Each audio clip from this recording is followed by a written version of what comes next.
strong nation like America, the signal is very, very clear that countries like Israel, they will go scot-free without any accountability towards the people and the Geneva Conventions, because the precedence is being set.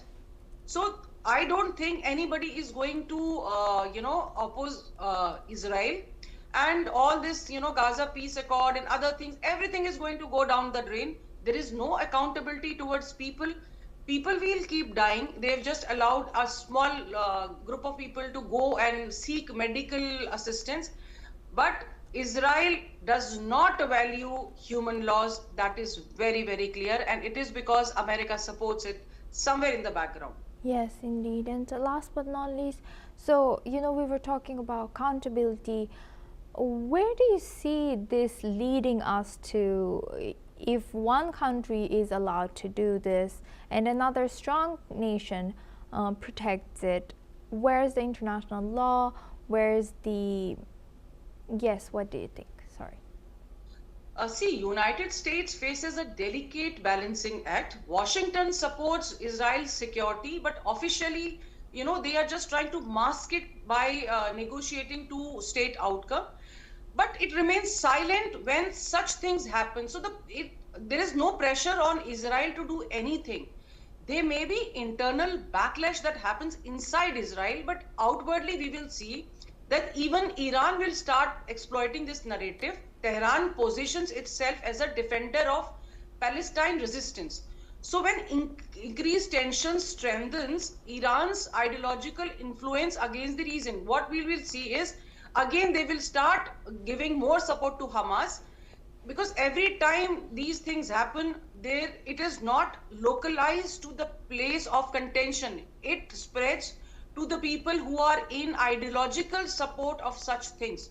So what I see, the long-term question is very, very stark. What we are, witnessing a burial of two-state framework, first of all, because the territorial integration continues incrementally, and we are moving towards one state reality.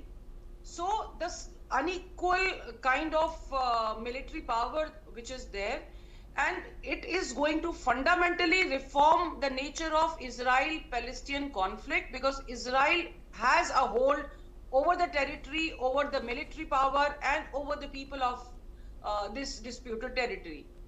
Yes. And world will remain silent. Asuma. Thank you very much, Lieutenant Colonel Himanshi Singh, for sharing that insight. Please stay with us. Now, moving on, a far-right rally has erupted in Paris, with political leaders and activists calling for justice following the death of 23-year-old nationalist Quentin Durancuy. Durancuy was assaulted during a protest in Lyon, allegedly by a group of rival anti-fascist activists. His death has sparked heated political accusations, with French Justice Minister Gerald Darmanin blaming the ultra-left for fueling violence. France has unbowed leaders, including Jean-Luc Mélenchon, have rejected the claims and condemned all violence. As tensions rise, far-right demonstrators have taken place in Paris and Montpellier, demanding justice for Durancuy. Let's listen into what the leaders have shared. L'extrême gauche française, et en particulier LFI, a du sang sur les mains. Voilà. Et je pèse mes mots, puisque de fait, l'état-major de LFI, depuis des semaines et des mois, défend systématiquement, publiquement, la jeune garde, qui est l'un des mouvements Antifa manifestement en cause dans cette agression immonde, s'affiche à leur côté, lutte contre leur dissolution. J'ai même vu Jean-Luc Mélenchon appeler récemment dans un meeting à la violence, appeler ses militants à rejoindre la jeune garde, parler en ce qui concerne de ce mouvement, d'un mouvement allié. Donc il n'y a pas d'ambiguïté sur leur lien, à la fois, j'ai envie de dire, systémique et idéologique aujourd'hui avec cette mouvance Antifa. Vous savez, Raphaël Arnaud, qui est le patron de la jeune garde, est un député LFI, non? Ça ne vous a pas échappé? Et je sais que Raphaël Arnaud, avant d'être député, était régulièrement invité par Jean-Luc Mélenchon et par les gens de LFI. Ils sont ensemble. D'ailleurs, c'est une réunion de Rima Hassan, député LFI.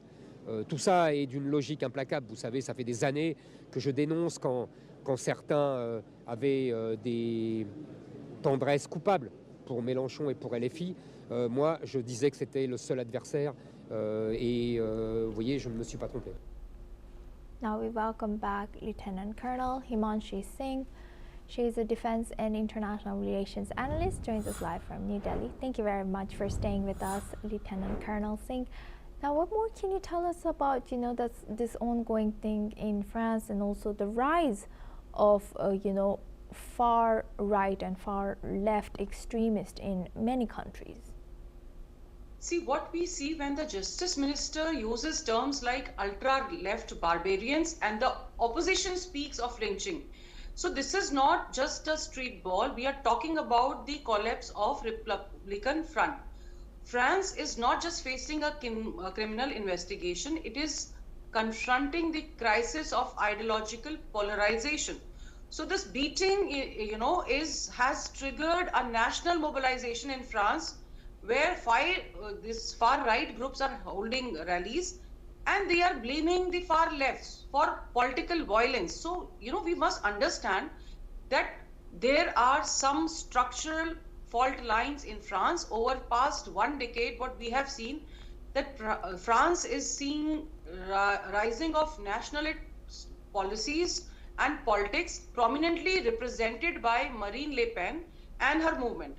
At the same time, what we see is far left mobilization, which has just emerged through, formations of La France Insoumise.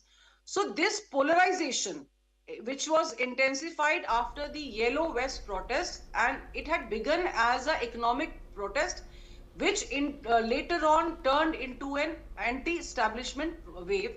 So now this death of a youth, it is now trying to become a very, very stark breaking point for France. It is like a spark in a dry forest, and it is serious. First of all, France has a history of rapid street mobilization, and demonstrations can escalate very quickly into riots. So that is why, we have to see it, how serious it can get. Secondly, the electoral implications are very, very significant. Security incidents tend to benefit parties which advocate strict laws and order politics. So when this event is framed into an ideological violence, this can actually consolidate the nationalist voters. Moreover, see, France is not just a country, it's a center pillar of European Union. And at the time when Europe is managing Ukraine war, and there is a migration pressure and there is an economic slowdown, such internal instability can weaken France's stand worldwide. Asuma. With that, I would like to thank Lieutenant Colonel Himanshi Singh for joining us today and sharing that insight with us. Thank you very much. Now we move on to Africa. Ghana's President John Dramani Mahama has announced that his country will table a resolution at the United Nations General Assembly in March, seeking to formally designate the transatlantic slave trade as the most serious crime against humanity. Speaking at the close of the African Union Summit in Addis Ababa, Mahama said the move follows consultations with African states and has the backing of the African Union. The proposed resolution describes the trafficking and racialized enslavement of Africans as the gravest crime in record of history.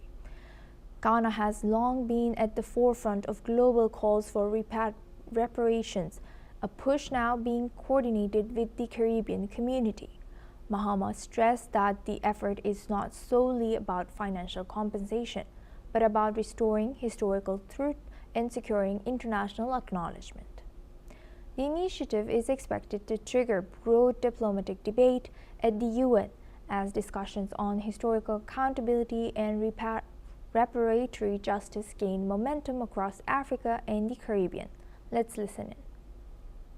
The first step towards healing is truth. The truth about the story of the transatlantic slave trade must be told. And this resolution at the United Nations is the first step. And we expect that with the consultations we've done and the endorsement of the AU, that finally the truth about the transatlantic slave trade being the gravest injustice and crime against humanity would be acknowledged. The adoption of this resolution will not erase history, but it will acknowledge it.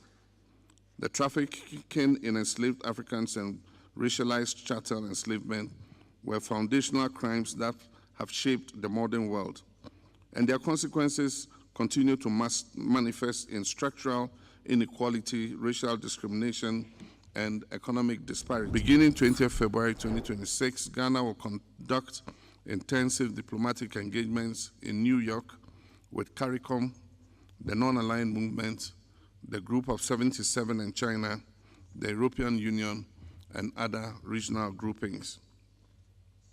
Informal consultations on the draft text are expected to take place between 23rd February and 12 March 2026. Our objective is simple: to build a broad consensus behind this resolution. Now we move on to our tech news. ByteDance says it will take steps to prevent the unauthorized use of intellectual property on its AI video generator, Seedance 2.0. Following threats of legal action from US studios, including Disney.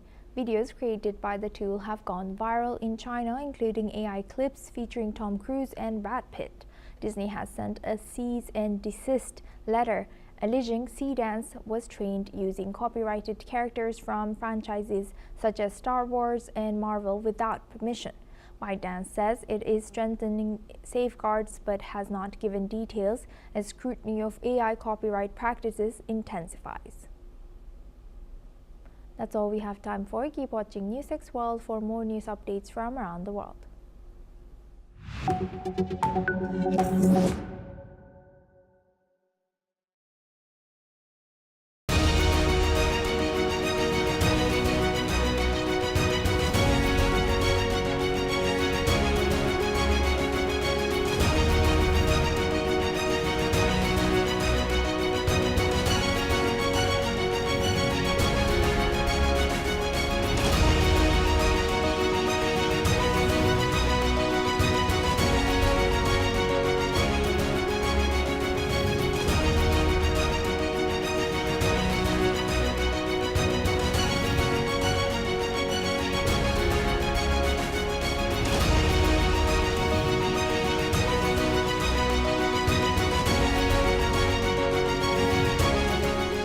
In the midst of death, life persists.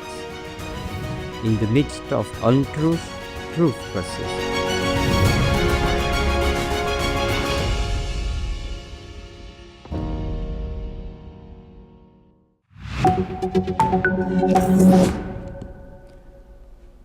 Hello and welcome. I'm Suma Katauka and you're watching the World Report on News 6 World. Let's take a look at the top headlines of this hour. According to the Chinese Foreign Ministry, China will grant visa-free entry to Canadian and British nationals starting tomorrow till the end of the year, leaving the United States as the only Five Eyes country without the visa-free access. The policy takes effect as China marks the start of the Lunar New Year. According to the Japanese Foreign Ministry and the U.S. State Department, Japan also pledged $17.8 million to NATO for support to Ukraine, while Japanese Foreign Minister and U.S. Secretary of State Marco Rubio agreed in Munich to accelerate a coordination for Prime Minister Sanai Takaichi's planned March visit to Washington. Israeli Prime Minister Benjamin Netanyahu says that any deal between the United States and Iran must involve the removal of all enriched uranium from Iran, as well as Tehran's ability to enrich more. His comments come as Iran's Foreign Minister Abbas Araghchi heads to Switzerland for the second round of renewed nuclear talks. US President Donald Trump said Board of Peace member states will announce at an upcoming meeting on Thursday a pledge for more than $5 billion for reconstruction and humanitarian efforts in Gaza.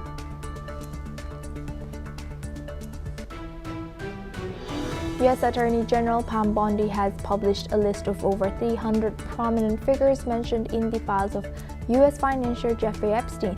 The letter lists all former and current officials or politically significant figures whose names have been mentioned or at least once.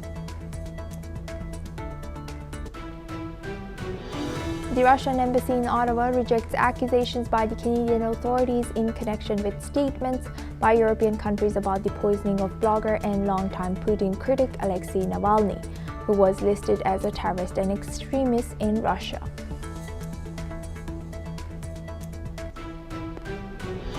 Nepali candidates launched their campaigns for next month's parliamentary elections. The first since deadly anti-corruption protests toppled the previous government in 2025, interim Prime Minister Sushila Karki says the election will draw the future of the country. A global artificial intelligence summit kicks off in New Delhi with big issues from job disruption to child safety. India's Prime Minister Narendra Modi will inaugurate the 5-day AI Impact Summit, which aims to declare a shared roadmap for global AI governance and collaboration. Now for this hour, we start with the breaking news coming in from New Zealand. Dramatic eyewitness footage has emerged from New Zealand, showing a truck left stranded after a bridge collapsed during severe storms in the country's North Island. Heavy rain and strong winds have been battering the island nation, causing the bridge to give way as the truck was crossing. Video and photos from the scene show the vehicle stuck amid fallen trees, debris, and widespread damage around the collapsed structure. The severe weather has continued into Monday with more heavy rain and wild winds affecting parts of the North Island. Flights, trains, and ferries have been disrupted. Several roads have been closed and tens of thousands of residents have been left without power. Authorities are urging people to avoid unnecessary travel as conditions remain dangerous. Now we move on to U.S. Secretary of State Marco Rubio has expressed cautious optimism about striking a deal with Iran, despite acknowledging the failure of past attempts.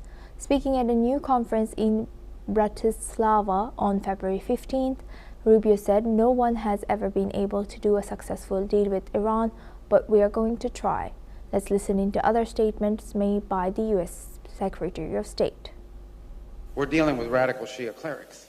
Okay, we're dealing with people who make geopolitical decisions on the basis of pure theology, and it's a complicated thing. I mean, no one's ever been able to do a successful deal with Iran, but we're going to try. Steve Woodcock and Jared Kushner will be traveling. I think they're traveling right now to have important meetings, and we'll see how that turns out. This comes as Iran confirms that Tehran is actively pursuing a nuclear agreement with the U.S. that offers mutual economic benefits. This announcement was made just days before the second round of talks between the two nations, aiming to resolve their decades-long nuclear dispute and avoid military escalation. While the U.S. has deployed multiple aircraft carriers to the region and is preparing for a potential sustained military campaign, Rubio has highlighted that President Donald Trump remains committed to diplomacy and a negotiated solution, though he also warned that military action might be necessary if talks fail. On the other hand, Iran has made threats to strike U.S. military bases in West Asia should it face an attack. However, Iran's latest comments have signaled a more conciliatory approach, with them stating that they are open to a compromise as diplomatic efforts continue. Now we welcome retired Colonel Sanjay Sirohi. He's an international relations and defense expert, joins us live from New Delhi. Thank you very much, Colonel, for joining us again. Good to see you. Now, looking at Iran and U.S., what do you think, as they say that they are not U.S., but as Iran says that they are ready to compromise, how does that compromise look like for Iran versus what would be acceptable for U.S.? Good morning, Asuma. Thank you very much for having me on the news channel and discussing something very, very important. Now, as regards the Iran and U.S. is concerned, there are multiple issues. The main issue when the United States started talking about the peace deal or negotiation, it was basically that the nuclear deal and Iran should not carry on the enrichment of uranium, which they have already done, and their reports are they have already reached the 60% enrichment of uranium. and that they have got about 450 kg of enriched uranium up to 60%. So America is very, very worried because this 60% can be increased to 90% to make it a nuclear weapon.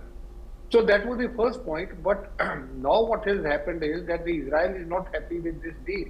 Israel wants that there should be another two things which must be discussed with Iran, and Iran must be forced to accept those things. First is that there should be cap on the missile deployment and missile program.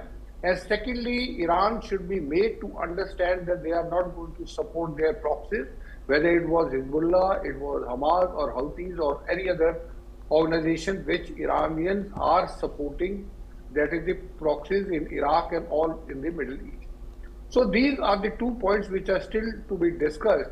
Whereas Iran is very, very adamant. They have made it very clear that they are ready to discuss about the nuclear program, but not on any other program. So this is where the problem has come into.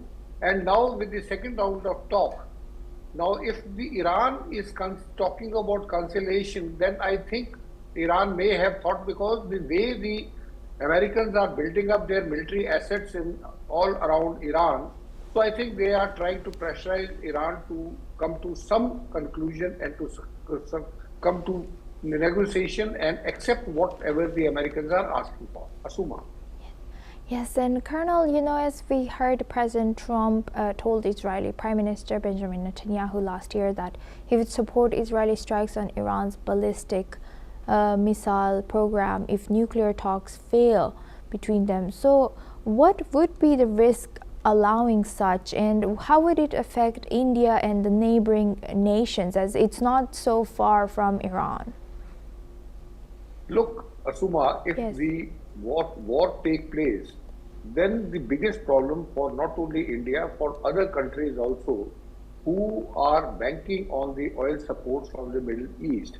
Because once the war starts, then the first thing Iran will do is they will close the Strait of Hormuz. Now, if the Strait of Hormuz is closed due to some conflict, or the Iranians deliberately try to control that Strait of Hormuz, then 20% of the oil which gets exported through Strait of Hormuz will be affected. And not only Iran oil, it will be oil of Kuwait, Bahrain, UAE, Saudi Arabia. It's all these, Iraq, all these countries will not be able to export their oil. So that is the main concern of the Middle Eastern countries. And that is why they are urging America not to attack Iran, because in that case, there will be a lot of turmoil in Middle East, as a result of which the supply chain of oil will get totally disrupted.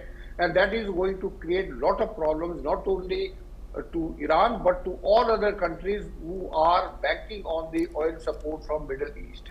And Colonel, yes, thank you for highlighting that. And Colonel, talking about oil, how do you think Iran, in its negotiations, is using oil and also Strait of Hormuz as a negotiation point, or in their tactics to reach a negotiation with US?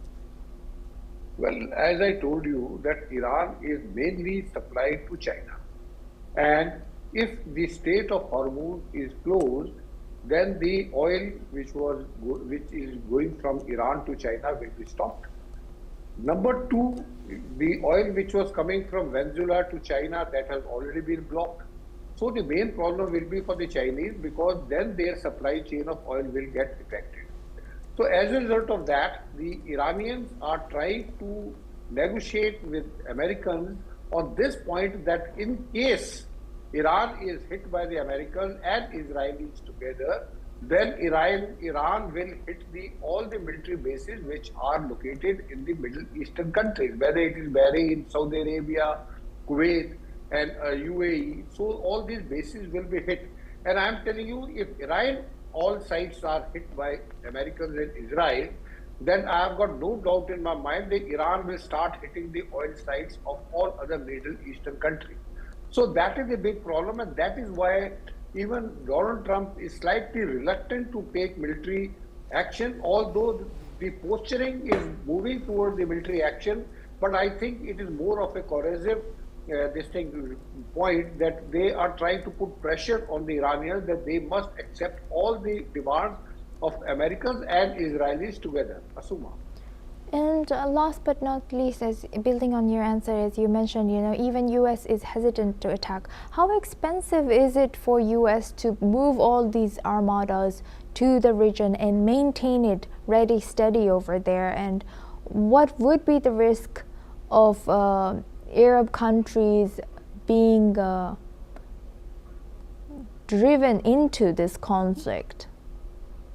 Look, Asuma, the point is that all these aircraft carriers which have moved, like Abraham Lincoln has moved from the South Pacific Sea, and Gerald Ford has moved from Caribbean. So all these move when these armada, and it is only not one aircraft carrier; it is a complete ecosystem which moves with the aircraft carrier. So it is quite expensive. But Donald Trump also realizes that although this is expensive, but going into war will be more expensive. And the main point is that going into war will monetarily it will be expensive, but it will be also expensive in terms of lives, because Americans will not be ready to accept the body bag. That is the biggest concern. Because if they get involved, it is not Iran, it's not Venezuela that they will finish the operation in a few hours. If they go into war with Iran, then it is going to take weeks. And Donald Trump has already said that it is going to be long drawn war. So if that takes place, then it will be very, very expensive, not in terms of economics, but in terms of human resources, which Iranians will make sure that they will try to destroy and kill as many American soldiers as possible. And in that case, Donald Trump will have a lot of domestic problems when he starts accepting the body bags from Middle East. With that, I would like to thank Colonel Sanjay Sirohi for joining us and sharing that insight. Thank you. Now we move on to U.S. The alleged gunman behind the Bondi Beach attack, Naveed Akram, made his first court appearance on Monday, February 16 this year. Akram faces 59 charges, including 15 counts of murder and terrorism offenses, following the December 14, 2025 shooting that has left 15 people dead and 40 others injured during a Hanukkah celebration at Sydney's Bondi Beach. During the hearing, Akram appeared via video link from Goulburn Correctional Center and gave brief responses to the magistrate's questions.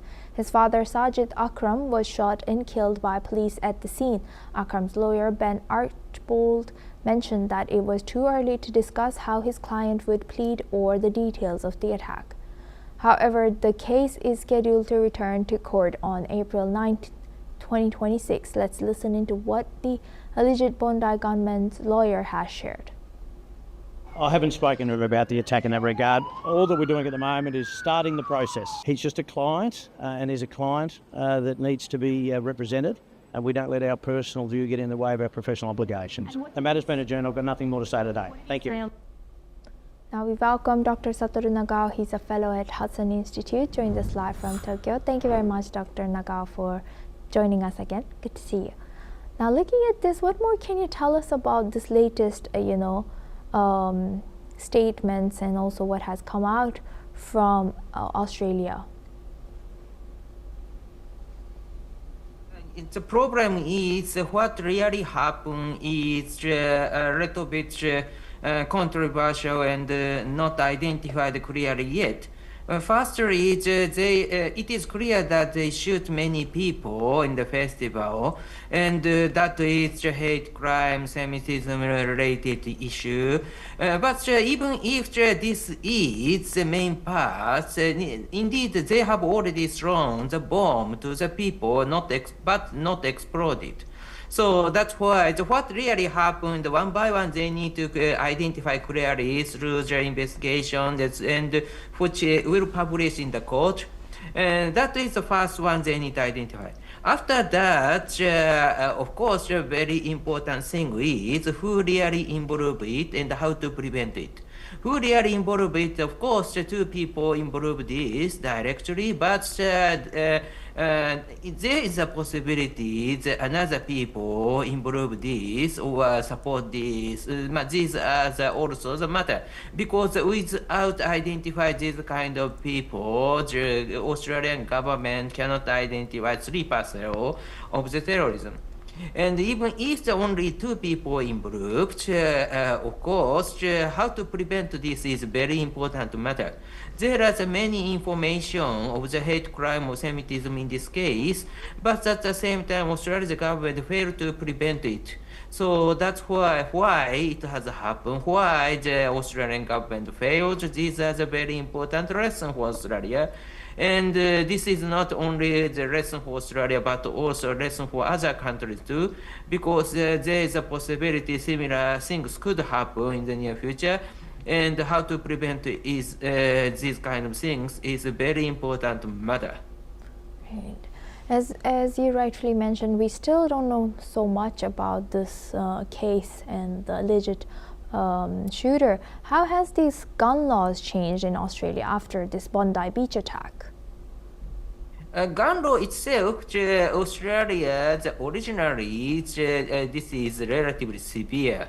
But now they restrict more, and it is not easy to give the license so easily just now. Because anyway, this is not so easy, but now more severe it has happened, and giving the license or checking the license regularly, this is the matter. In the past, there is no regular checking of the license once they have, but this is not permanent now.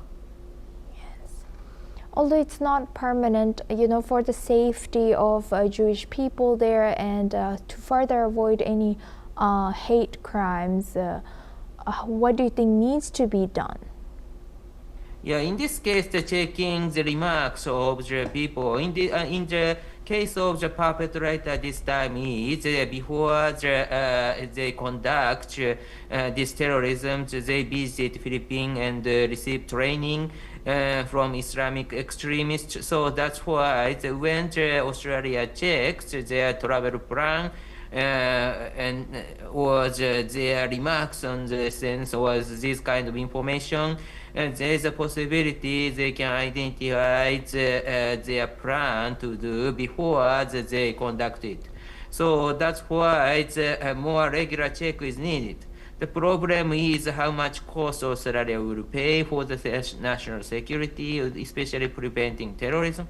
But in this case, Australia's resources are limited, Australia think, and that is true.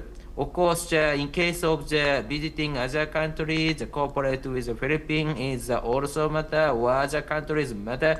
So international cooperation reduced cost of the security, but at the same time, this is not enough.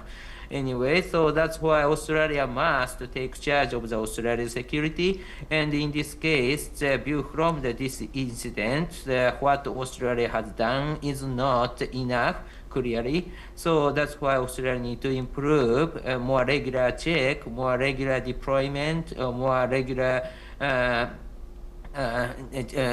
regular identification of the potential terrorists. These are needed. That is clear. Thank you very much, Dr. Nagao, for sharing that. Please stay with us as we come back to you for our next discussion as well. Now, moving on to Europe, Hungary's opposition leader Peter Magyar has vowed to end corruption, revive the economy and restore civil freedoms at a major election rally in Budapest. With parliamentary elections set for April 12th, Magyar has emerged as the strongest challenger to nationalist Prime Minister Viktor Orban since Orban returned to power in 2010. Magyar's Tisza party has been leading Orban's Fidesz in opinion polls for months. Addressing supporters, Magyar said the economy had reached a dead end and accused Orban and his allies of enriching themselves in office. He promised total transparency in public contracts and to recover funds he said had been lost to corruption. Magyar has also accused the government of spying on opponents and pledged to strengthen civil liberties as rights groups continue to allege a crackdown on media, courts, and minority groups. The rally comes as Orban presses on with hardline policies, even as international attention focuses on Hungary ahead of the high-stakes vote. Let's listen in. Ha az én magánéletemben kutakodhatnak, akkor mindenki más magánéletében megtehetik ugyanezt. Ha valaki esetleg azt szeretné, hogy Rogán Antal vagy Orbán Viktor leskelődjön a hálószobájában, akkor nyugodtan szavazzon a Fidesz. Repülőrajt és gazdasági növekedés helyett földbe állt a magyar gazdaság és a termelékenység. Nemhogy mentőpajzs nem érkezik, hanem még arra is képtelen Orbán Viktor kormánya 3-4 éve, hogy a nekünk járó uniós forrásokat hazahozzák. Sok ezer milliárd forintot loptak el a magyaroktól. Tudjuk jól, sejtjük, hogy hol van ez a pénz. 60 pusztán, Batidán, kastélyokban, jachtokon, magánrepülőknél, magántőke alapokban és a mindennapi úrizálásban.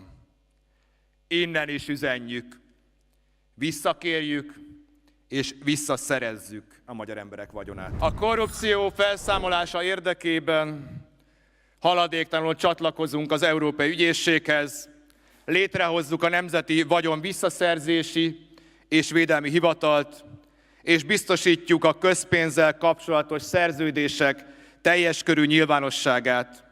A jogállam intézményi garanciákon keresztül is érvényesülni fog. Now we welcome Dr. Satoru Nagao. He's a fellow at Hudson Institute, joins us live from Tokyo. Thank you very much, Dr. Nagao, for staying with us.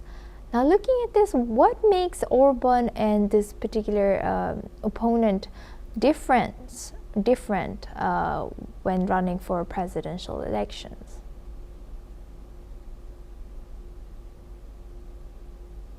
Dr. Nagao, you might be muted here.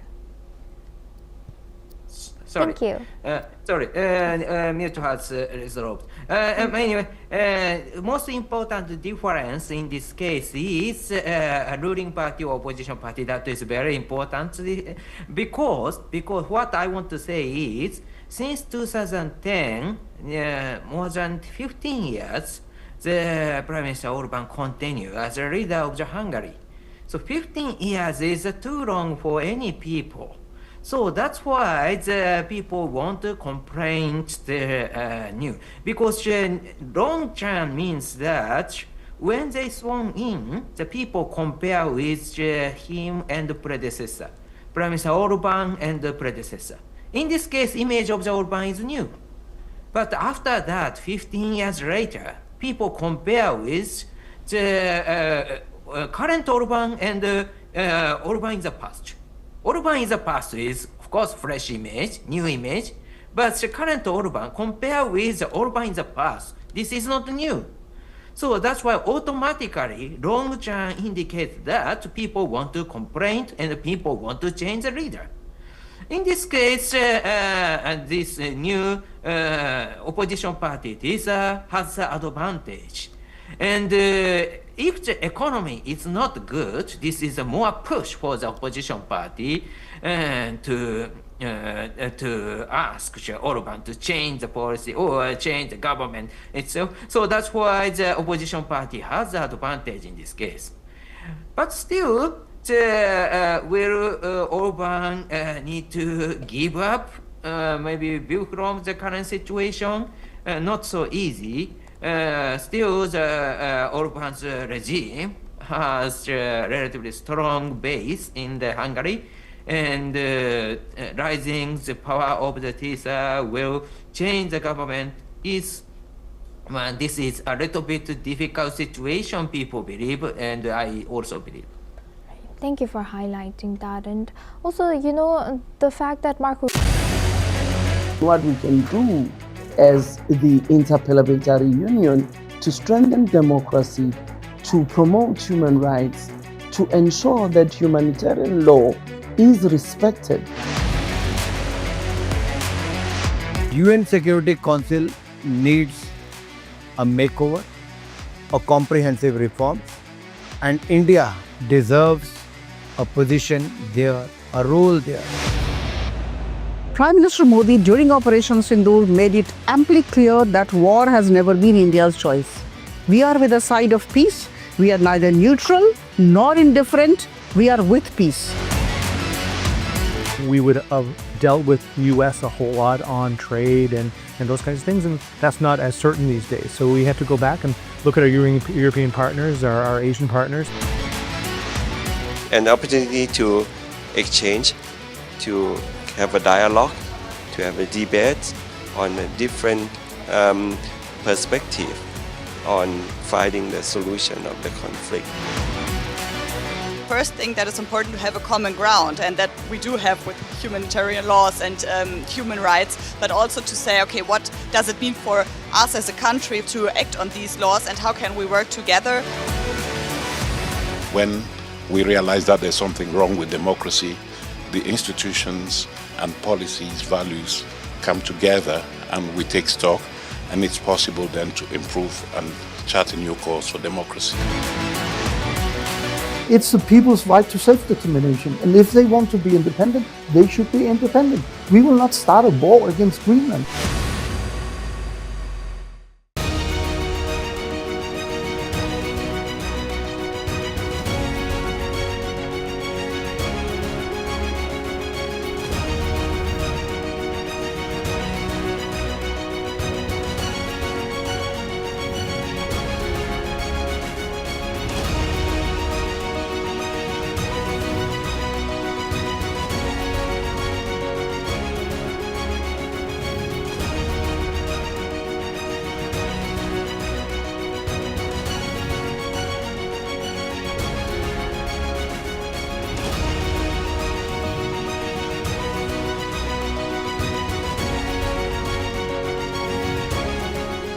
In the midst of death, life persists.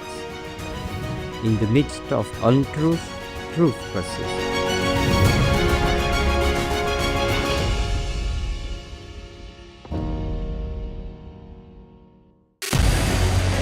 What we can do as the Interparliamentary Union to strengthen democracy, to promote human rights.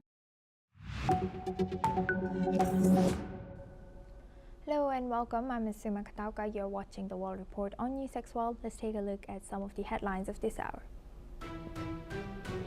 A global artificial intelligence summit kicks off in New Delhi with big issues from job disruption to child safety, as India's Prime Minister Narendra Modi will inaugurate the 5-day AI Summit Impact Summit at 5 p.m. today, which aims to declare a shared roadmap for global AI governance and collaboration. According to Syria's Foreign Ministry, Kate Forbes, president of the International Federation of Red Cross and Red Crescent Societies, met Qutaiba Kadish, director of the International Cooperation Department, Syria, to discuss the Federation's humanitarian work in Syria. According to Indonesian Army spokesperson Doni Pramono, Indonesia is preparing 1,000 troops for possible deployment to Gaza by early April. As part of a proposed multinational peacekeeping force, Pramono said the final decision rests with the government, adding that a total of 8,000 Indonesian soldiers will be ready for deployment by June. According to the Chinese Foreign Ministry, China will grant visa-free entry to Canadian and British nationals starting tomorrow till the end of the year, leaving the United States as the only Five Eyes country without the visa-free access. The policy takes effect as China marks the start of the Lunar New Year. According to the Japanese Foreign Ministry and the U.S. State Department, Japan also pledged $17.8 million to NATO for support to Ukraine, while Japanese Foreign Minister and U.S. Secretary of State Marco Rubio agreed in Munich to accelerate coordination for Prime Minister Sanai Takaichi's planned March visit to Washington.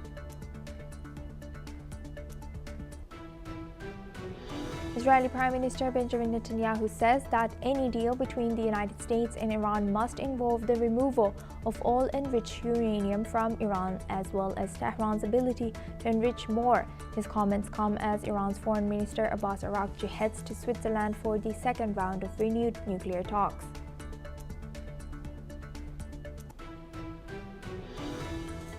U.S. President Donald Trump said Board of Peace member states will announce at an upcoming meeting on Thursday a pledge of more than $5 billion for reconstruction and humanitarian efforts in Gaza.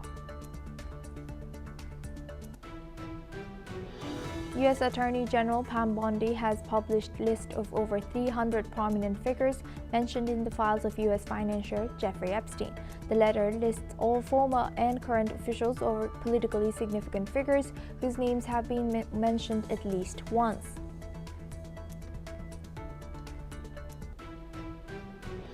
For this hour, we start with U.S. The United States has, for the first time, transported a small nuclear reactor by cargo aircraft, marking a major step towards rapidly deployable nuclear power for military and civilian use.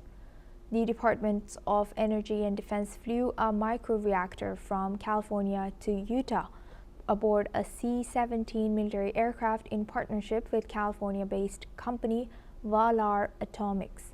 The reactor was transported without nuclear fuel. The flight landed at Hill Air Force Base with Energy Secretary Chris Wright and Pentagon official Michael Duffy on board. Officials described the operation as a breakthrough for nuclear logistics and energy security. The demonstration comes as the administration of President Trump pushes to expand small nuclear reactors to meet rising energy demand, including for national security and advanced artificial intelligence systems. Let's listen in. Powering next-generation warfare will require us to move faster than our adversaries, to build a system that doesn't just equip our warfighters to fight, but equips them to win at extraordinary speed. Today is a monumental step towards building that system. By supporting the industrial base and its capacity to innovate, we accelerate the delivery of resilient power to where the advanced pilot reactor program that you're seeing today, 10 small reactors will be quickly licensed or have been licensed through the Department of Energy. Before they sell commercial power, they'll be licensed by the Nuclear Regulatory Commission. But we moved quickly to get multiple reactors critical by July 4th of this year, the 250th anniversary of our country. We went 40 or 50 years without building much in the nuclear space. And from executive orders only about 12 months ago, before July 4 of this year, we will have multiple nuclear reactors critical. That's speed, that's innovation, that's the start of a nuclear renaissance. Now we welcome retired Major General Siddhakarji. He's a senior geopolitical and strategic defense expert, joins us live from Jaipur. Thank you very much, Major General, for joining us again. Good to see you. Now, can you tell us how significant is this, and also the timing? How does this Trump administration push for these micro reactors align with broader national security competition with countries like China and Russia? Suma, thank you for inviting me for your show. Well, as far as the timing is concerned, it is not stage managed to the best of my understanding. It has come in the natural sequence of event, and USA has been carrying out research and trying to invest time, energy and effort towards green energy, nuclear energy being what it is. They have been actually pushing it hard for past couple of years, particularly in last 10 to 15 odd years, or more than 2 decades or so. The data centers have come up significantly. Semiconductor industry has actually expanded by leaps and bounds. And you have electronic industries. They have also picked up momentum in USA. So if they have to depend on the fossil fuel, well, that adds on to the carbon dioxide in the environment and also pollutes the air quality, one. Number two, it also has got very serious consequences against the climate change, although USA is not a signatory to the climate change. But the fact remains that this articulation which you just played is actually painting a backdrop of the future modern war. The modern war can't afford to have systems or your logistic bases without power. The logistic bases have to have continuous power. And as on today, significant percentage, I don't have the accurate figure, significant percentage like Illinois, you have Georgia, these kind of provinces, they have large number of nuclear reactors, and their dependence on the nuclear energy is pretty high. America is working towards expanding this dependency on the green energy. Now, what it matters is, it is first of its kind, to the best of my understanding and knowledge. I don't think China has ever moved this small nuclear reactors, nor has Russia so far, nor any country in the Europe. Nobody has moved by air. This is for the first time, as per my understanding and research, it has been done successfully by USA. This is a landmark achievement. Number two, this nuclear reactor, you call it as modular nuclear reactor, it has got the capability, it's size of a van. It has got the capability to generate power which can light 5,000 homes. It can generate something close to a little more than 5 megawatt, and 5 megawatt means it can light up 5,000 homes, and also it does not have a prolonged or extended logistic backup required. It can be in remote areas. Yes. This kind of modular reactors will come very handy and very, very useful. And third and most important thing is, in times ahead, USA is going, not only USA, the European countries have started shifting towards the nuclear energy. Take the example of India. We are also very significantly shifting towards nuclear modular reactor in the country, so that the remotest corner of the country, where the logistic supply chain is very problematic, over there the nuclear energy can actually meet the requirement, and also it will make value addition to the operational preparedness of the country. Back to you, Asuma. Thank you for highlighting that and sharing that significance of this. Thank you very much, Major General Siddharkarji. Please stay with us as we come back to you. Now, Ukraine has launched a major drone attack on the Belgorod region, sending over 80 UAVs and more than 10 munitions across various districts. The Shebekinsky district suffered significant damage, including a commercial facility, several private houses, and power lines. Meanwhile, Ukrainian troops have reportedly cut off the enemy's logistics in the western part of Konstantinovka, according to Denis Pushlin, head of the Donetsk People's Republic.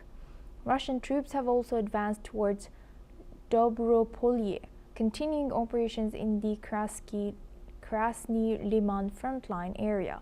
The situation remains tense with ongoing attacks and military developments. Now we welcome back retired Major General Siddharkarji. Thank you very much, Major General, for staying with us.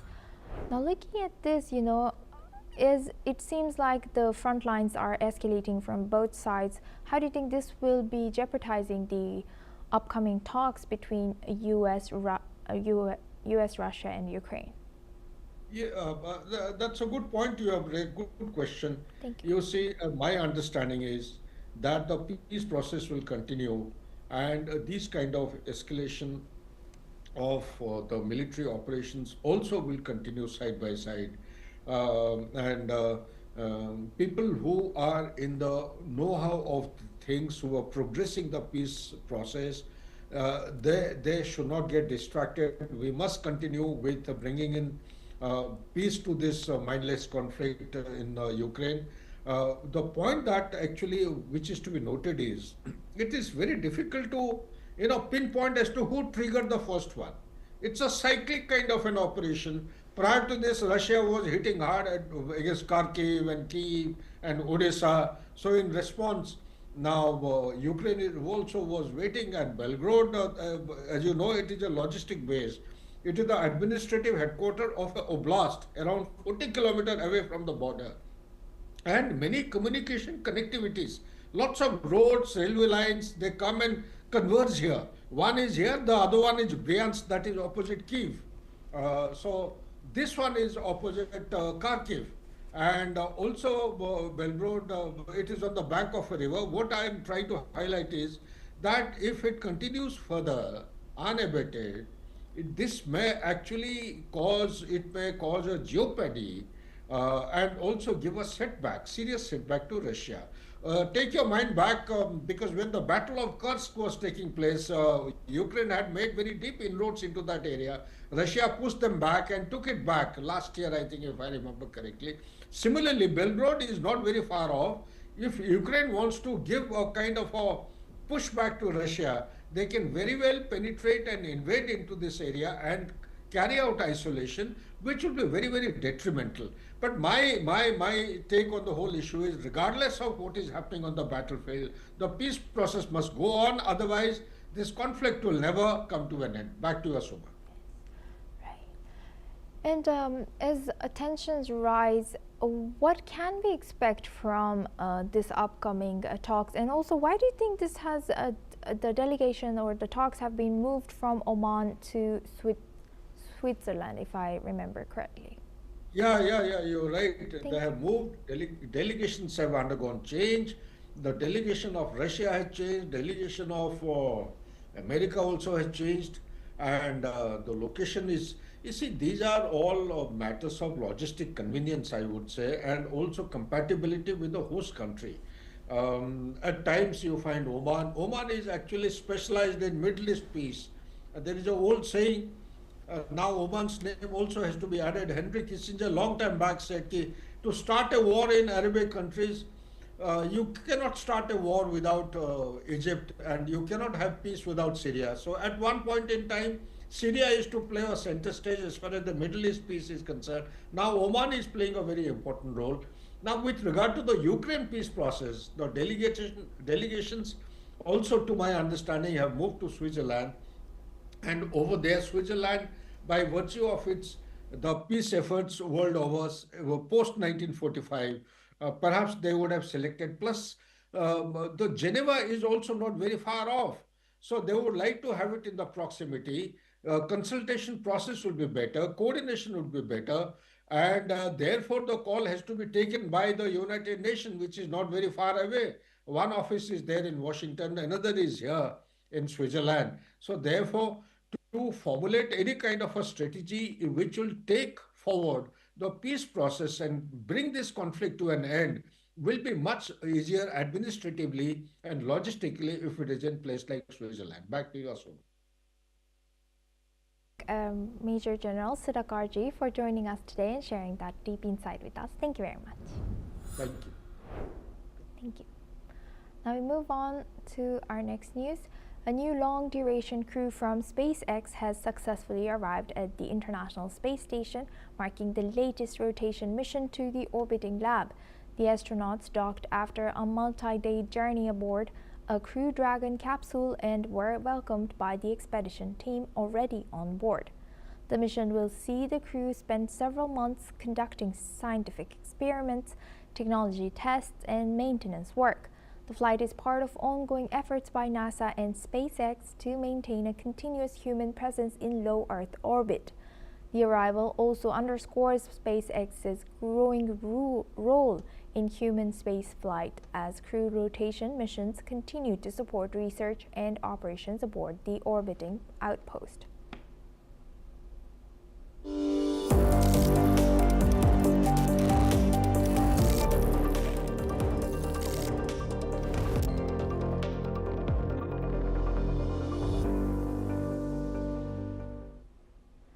The much-anticipated AI Impact Summit 2026 has officially begun in New Delhi, with global leaders and innovators gathered to discuss the future of artificial intelligence. Prime Minister Narendra Modi will inaugurate the summit this evening, bringing together over 2.5 lakh registered participants from more than 100 countries.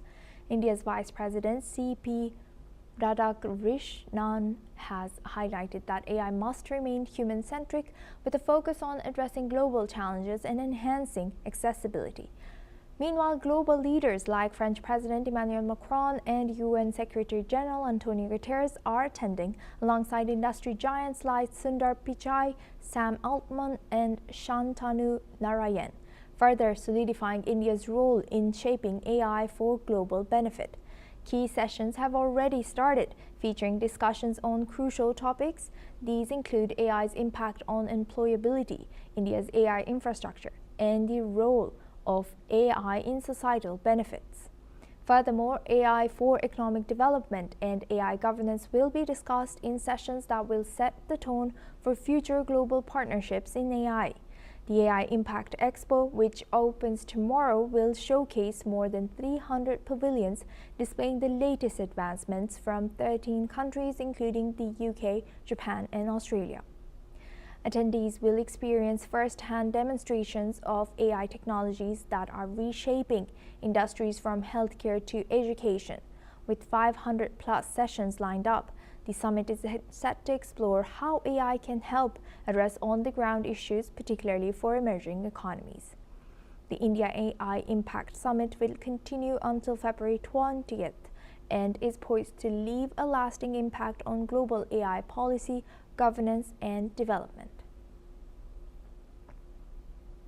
We're joined by our correspondent and anchor, Thomas Porteous, who is on the ground covering the AI Summit live from Bharat Mandapam in New Delhi. Thank you very much, Thomas, for joining us. Now, the Prime Minister is also expected to inaugurate shortly. What are we expecting from his address, a broad vision statement, or specific policy announcements? Well, Asuma, yes, of course, the Indian Prime Minister will be inaugurating this 5-day event this evening.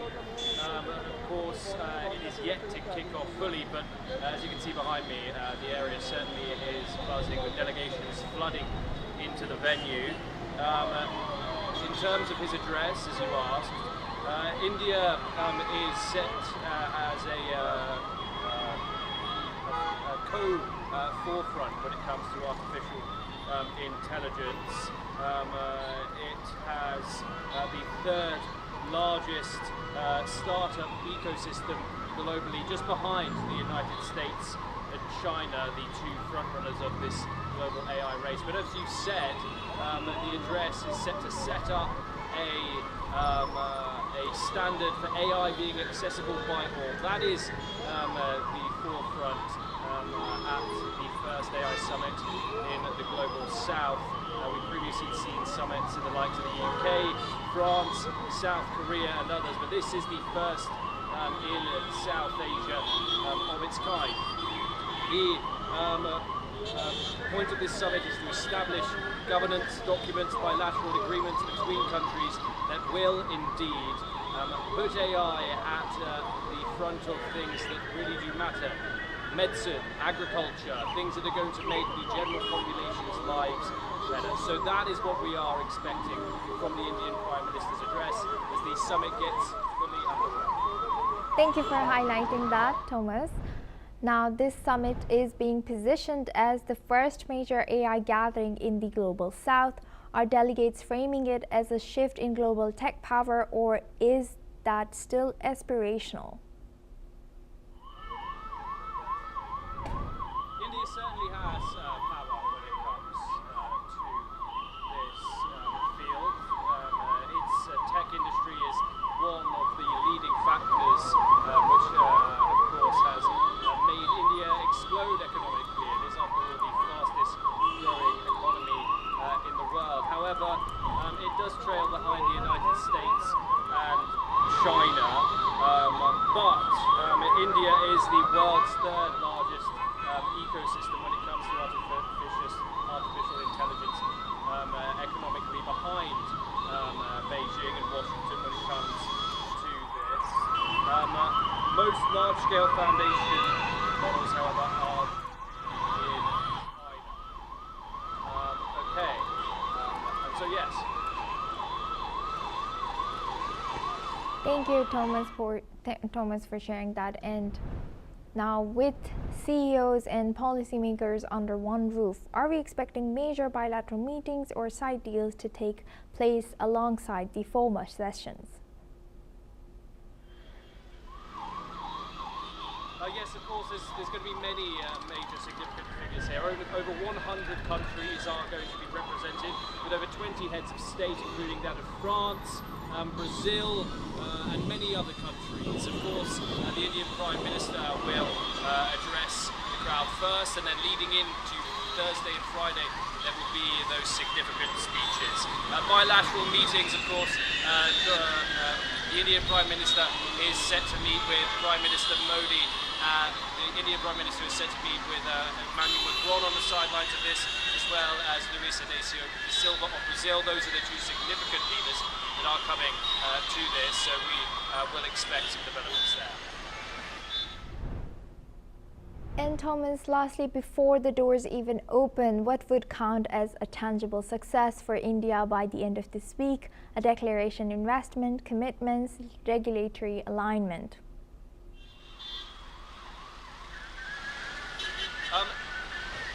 Success would look like a concrete AI compute expansion, funding commitments, including in multi-million dollar deals, multi-billion dollar deals even. Those are the sorts of economies that are attending today. And also an international declaration by dozens of countries which are in attendance, which lead to the safety of AI and the usage of it when it comes to the benefit of the mass population. So we are, of course, expecting further developments over this week. We'll, of course, bring that to you live here from the venue. With that, I would like to thank Thomas for joining us live from Bharat Mandapam and sharing that insight. Thank you very much. Now that's all we have time for. Keep watching NewsX World for more news updates from around the world.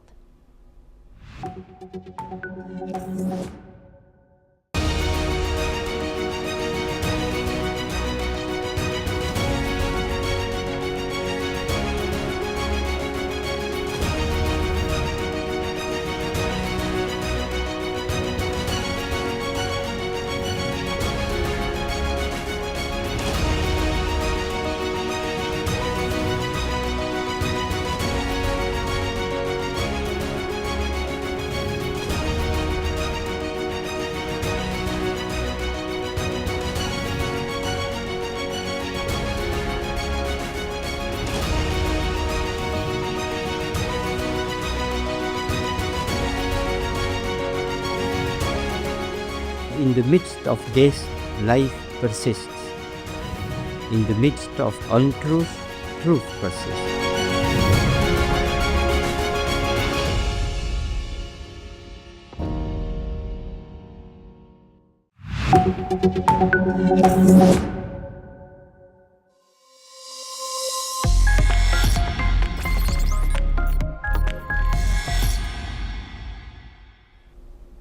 Hello and welcome. You're watching Trending Tech on NewsX World, where we bring you the latest tech breakthroughs and trends from around the world. Europe is heavily reliant on imports for core digital technologies, with around 80% coming from outside its borders. This includes crucial components like semiconductors and cloud infrastructure. As geopolitical tensions grow, especially with the war in Ukraine and the US-China tech rivalry, the EU is focusing on technological sovereignty, but the question remains, are European leaders aiming for true independence or just reducing their exposure to geopolitical risks? The EU has launched several initiatives to address these gaps, such as investing billions in semiconductor production and sovereign cloud infrastructure. However, the real challenge lies in whether Europe can realistically build competitive alternatives to US tech giants, or if managed, interdependence is the more practical route. As Europe strengthens its partnerships with India and other democracies, it's clear that the tech landscape is evolving, but can Europe truly achieve digital sovereignty by 2030, or will it still rely on larger global powers? Now we welcome to discuss all this and more. Joining us now is Mr. Martin Hulin. He's a director of the Bertelsmann Stiftung's Digitalization and the Common Good programs since October 2023. Mr. Martin leads a team focused on developing innovative approaches to strengthen the common good at both the national and international levels. His areas of expertise include international digital and data policy, AI, and sustainability policy.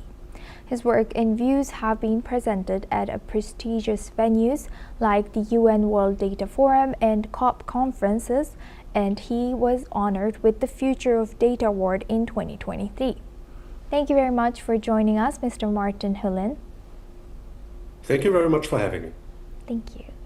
Now diving into my first question, Europe currently imports around 80% of its core digital technologies, from advanced semiconductors to cloud infrastructure, and estimates it may need up to $3.6 trillion euros by 2030 to close critical capability gaps.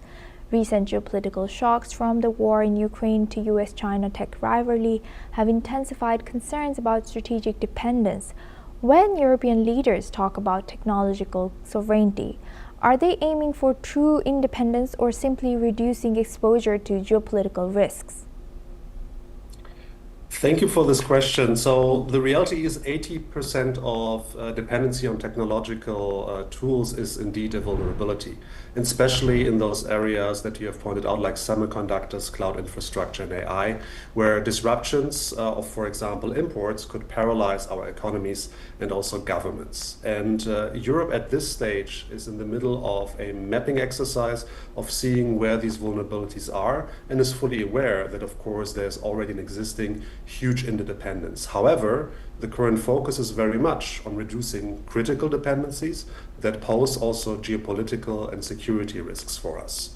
And the goal from a geopolitical risk point of view is, of course, that we can act autonomously in crises, even if we remain interconnected with global supply chains. And examples like the recent Greenland crisis, where there was a threat to cut off potentially also digital infrastructure, and of course the ongoing reality of China's control over rare earths, highlight the urgency of such securing of strategic capabilities. And the approach that we are currently following in Europe is very much one of pragmatic sovereignty. We aim to build enough domestic and also capacity of strategic partners to avoid the risk of coercion, to ensure continuity in critical sectors, but this also means that we are now heavily investing in modular and interoperable technologies, such as, for example, the Eurostack proposals that have been around in Europe since last year, rather than replicating an entire ecosystem approach like the one we have been socialized with from Silicon Valley. Very interesting. Thank you very much, Mr. Martin, for sharing that. And now, under the EU CHIPS Act, billions are being invested to raise Europe's share of global semiconductor or production, like you mentioned, including IMEC's 2.5 billion euros next-generation chip pilot line in Belgium. Yet advanced chip fabrication remains dominated by East Asia and the United States. Is Europe trying to become a major chip power again, or is the real objective to secure enough domestic capacity to avoid supply shocks in a crisis? At this stage, it's really rather the latter. I mean, Europe at this stage might be leading on certain semiconductors in niche areas, but it's not a major global chip power. So this is about also crisis-proofing our capacity. And according to the CHIPS Act, our objective is to secure 10 to 20% of global advanced chip production, enough to avoid these shortages in critical sectors like automotive, healthcare, and defense, where we recently had experiences where certain shortages in chip supply, for example, led to the stop of production in the automotive industry. And investments like the ones you've mentioned in Belgium are about ensuring that Europe has control over key parts of the supply chain, while not, of course, dominating the market. And as I said before, this is really about specialization over scale, because we will never match the Taiwan approach to cutting-edge fabrication, but we can really focus on those niche areas where we have strength, such as in specialized automotive chips, also future technologies like quantum computing and potential advanced packaging and machinery-related semiconductors. And the goal is, again, avoid being held hostage by geopolitical tensions or supply chain disruptions. And this also then underlines this importance for strategic partnerships, because we are very much working on now strategic partnerships with allies like India as well, to diversify supply chains and ensure that we have alternative sources for critical components. Thank you for highlighting that. And now, Europe's investment in sovereign cloud infrastructure is projected to more than triple by 2027. Even though US providers still control most of the market, governments worry about data security, foreign legal exposure, and strategic vulnerability. So as you mentioned, goal is not to avoid being hostage. Can Europe realistically build competitive alternatives to American hyperscalers, or is managed interdependence in the more practical model? Yes, so in particular when we are referring to the cloud part of the technological stack, this is very much currently a development that we are observing in Europe, that there is a push for true sovereign alternatives. We have, of course, seen in the past that on topics like data security, legal compliance, it was very difficult to have solutions provided by US hyperscalers that fully are aligned with these types of core values.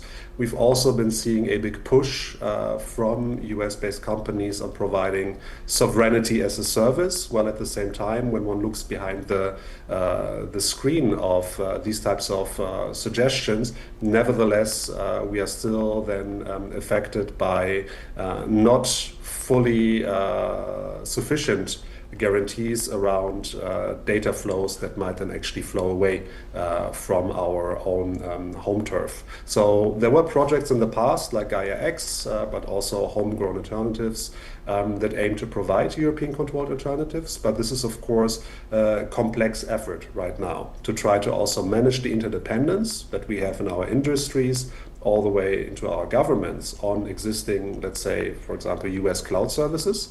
So Europe will most likely continue in using some of these services where it's practical, but with much stricter conditions around data localization and transparency. And the focus right now is, of course, on securing critical infrastructure like government, healthcare, defense data, where we very much will make sure that we have access to then true, really also self-sufficient solutions that are there. And we will most likely use regulation as a lever, because we have existing very strong regulatory frameworks like the GDPR, we have the Digital Markets Act that are also used to create a level playing field. And also something that was not used in the past enough is the approach of using public procurement, then also for solutions made in Europe or with Europe. That's currently a big debate. So certainly we'll see lots of movement in that particular sector. And as you highlight, there are differences in alignment of values between US and Europe. The European Union has led globally on digital regulation, from data protection to AI governance, arguing that rules reflect democratic values. At the same time, critics warn that heavy regulations may deter investment and slow innovation. Can regulation itself be a source of geopolitical power, or does tech sovereignty ultimately require globally dominant firms, not just strong rule-making? As per usual, I think the truth is somewhere in between. Firstly, on this Brussels effect, or this regulation as geopolitical power, Europe's recent regulatory strength has shown and set also global standards around the AI Act, for example. So it forced even US and Chinese companies to adapt, because there was a form also of soft power through rulemaking. And we are still convinced that strong regulation can shape global norms and create also a competitive advantage, while at the same time also realizing that rules aren't enough, because Europe needs to build. Europe needs European champions in different sectors of the technological stack to also turn this regulatory leadership into market influence. And the challenge is always to balance regulation with innovation, and not to fall into this trap of saying only if we fully deregulate, we only can be truly innovative. Because we have examples like in our mobile sector that was extremely innovative, that only started to flourish based on very clear, set, transparent rules in order to also allow then our homegrown companies then to flourish. So long story short, a hybrid approach currently is being investigated, where Europe, of course, must enforce its regulation to prevent monopolization, while also investing heavily in scaling of European alternatives with also strategic like-minded partners all around the globe, because the approach we are taking is not an exercise in isolationism, but one where we believe that there is a place for technology that serves society and not the other way around. Yes, thank you for highlighting that. And now in January 2026, the long-negotiated India-EU free trade agreement was concluded, covering nearly 97% of trade value. Alongside cooperation on semiconductors, digital standards, and 6G research, India is positioning itself as a trusted alternative manufacturing and technology partner. As Western economies diversify away from China, is India emerging as a central pillar in Europe's tech resilience strategy, or is the transatlantic relationship still the core anchor of the European digital security? India is certainly a complementary pillar in our strategy also to de-risk across our technological chain, and the India agreement signals deeper cooperation in, as you rightly pointed out, semiconductors, digital standards, and 6G research, making India one of the key partners in diversifying also our supply chains. And India offers, of course, an interesting alternative also when it comes to manufacturing and research and development. But the transatlantic relationships, having also been built up over decades, still remain another core pillar because we are very much still fully intertwined when it comes to this. But India can provide a critical opportunity for diversification. Our strategy in Europe is also to build multiple partnerships to reduce dependency on any single partner country. And certain limitations around the India partnerships could also still be linked to, for example, export controls, where there are certain restrictions when it comes to chip technology, but also political differences may still limit collaboration in sensitive areas like defense tech. But the focus for now, based on our observations, is on commercial and civilian tech cooperation with potential growth areas like around AI ethics and green technology. And of course, Europe was also very attentive when it came to the Indian approach to building digital public infrastructure, which is very interesting, while at the same time, we are also aware that it will not be a silver bullet or a copy of paste model, but rather would be very interested in investigating the lessons learned, but also maybe the lessons that are not worth replicating when we approach our own digital infrastructure built out here in Europe. And as you rightfully highlighted in our earlier question, that every crisis exposes the limits and ability of Europe. Europe remains economically intertwined with China, even as concerns grow over economic coercion, supply chain, and concentration in critical technologies. India, by contrast, has taken a more security-driven approach to Chinese tech firms. Does Europe need to recalibrate its economic relationship with China to achieve genuine tech sovereignty and cloud? Could deeper AI cooperation with India form part of that diversification strategy? Certainly. I think what we are observing here is a recalibration of the relationship, but not per se yet a huge decoupling, because of course there are indeed existing reliances on China in certain critical areas around rare earth supply chains, 5G, but also semiconductors. But at the same time, also Europe is now in the ability of actually using also tools like the anti-coercion instrument and others to also push back against certain economic pressure that might come without cutting ties entirely.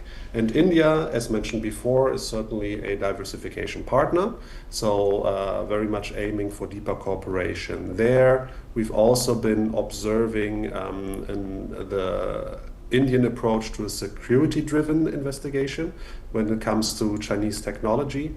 And again, Europe is very much in a position where it's trying to follow a balanced strategy, where it prioritizes alliances with like-minded democracies that include India, Japan, Canada, Brazil, for example, while also managing its relationship with China very pragmatically. Right. And now, last but not least, as European defense spending rises, technologies such as AI, cyber capabilities, and space systems are becoming increasingly strategic. India is also expanding its defense industrial base and investing in dual-use innovation. Could Europe and India move beyond commercial tech cooperation into sensitive areas like defense technology and secure communications, or would political and export control constraints limit that ambition?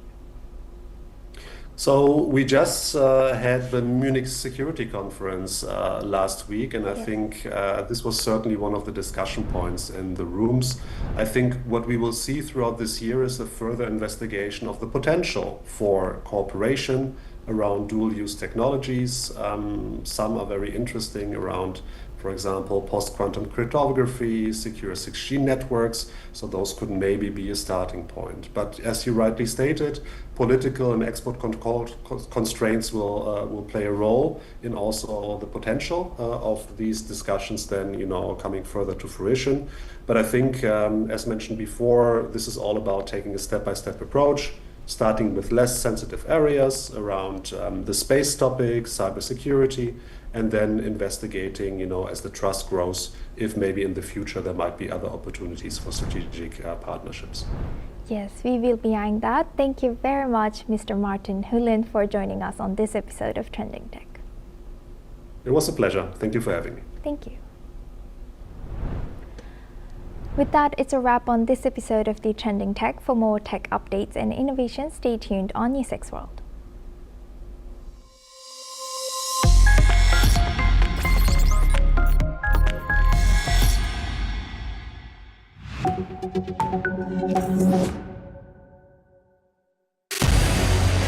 What we can do as the Interparliamentary Union to strengthen democracy, to promote human rights, to ensure that humanitarian law is respected. UN Security Council needs a makeover, a comprehensive reform, and India deserves a position there, a role there. Prime Minister Modi during Operation Sindoor made it amply clear that war has never been.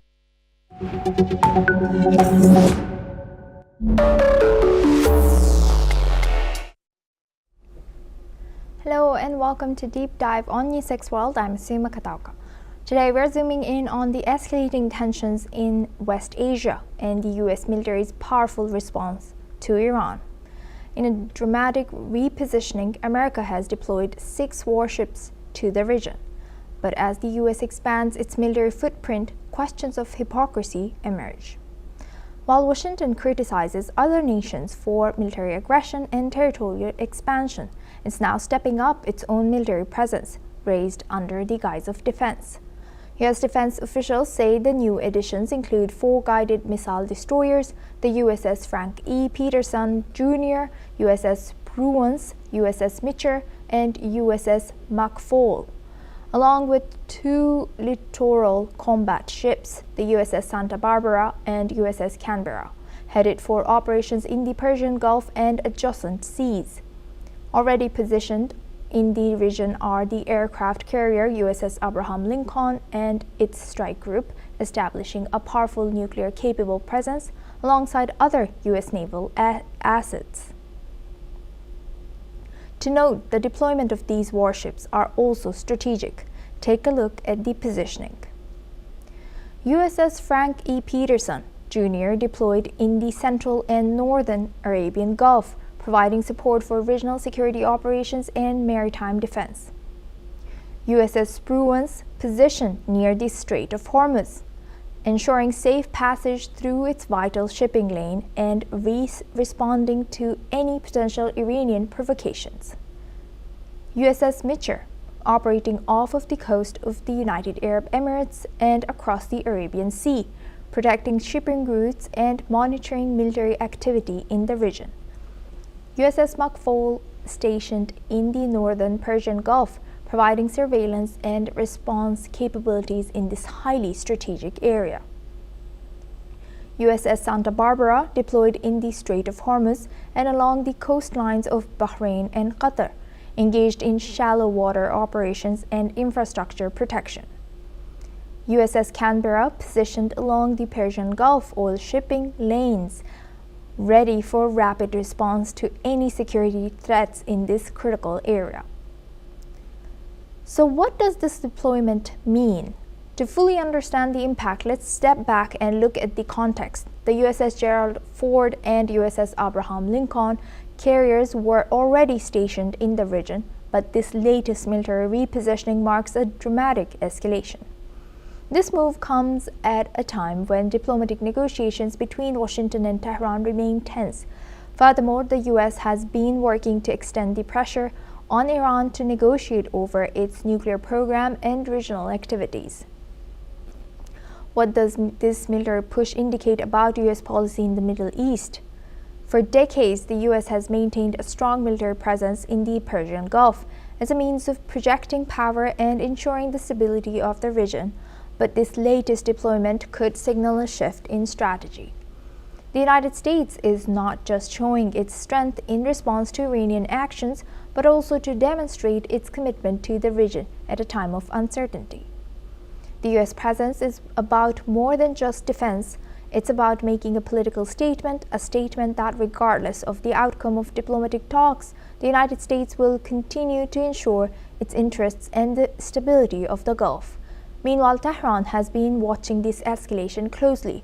With some officials warning of the consequences of the increased U.S. presence, this raises a core question. Is the U.S. positioning itself for a potential conflict, or is this an effort to force Iran back to the negotiating table?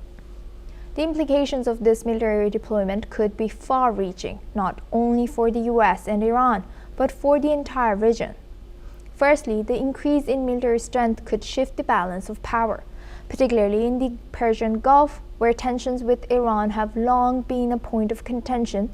This military repositioning is a direct response to concerns over Iran's ballistic missile program and its regional influence. Secondly, it could have ramifications for U.S. allies in the region. Countries such as Saudi Arabia, Israel, and the United Arab Emirates, who are watching these developments closely, may see this as a sign of U.S. intentions to protect them from any potential Iranian threats. But there's a catch. This military deployment comes at a time of global diplomatic crisis. U.S. officials have been engaged in multilateral talks with other countries over Iran's nuclear activities. These new deployments could undermine efforts to pursue a diplomatic resolution.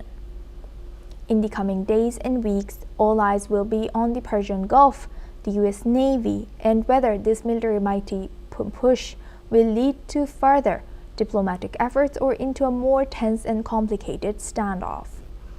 And the question remains, is this an effort to protect U.S. interests or a signal of the United States' long-term military strategy in the region?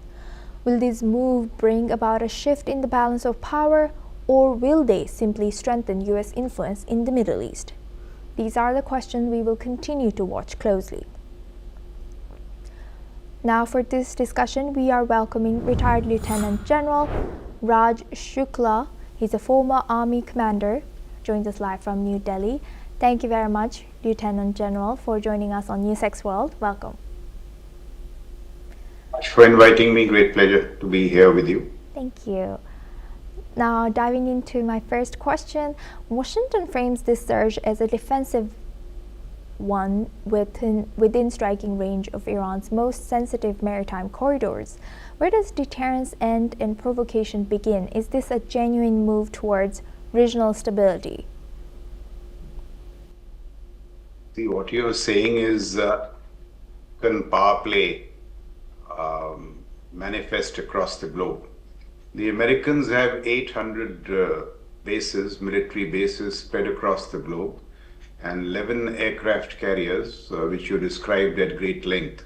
So this naval power is to enforce American interests across the globe, the cardinal principle of which is that no hegemon should emerge in any other theater that questions American primacy.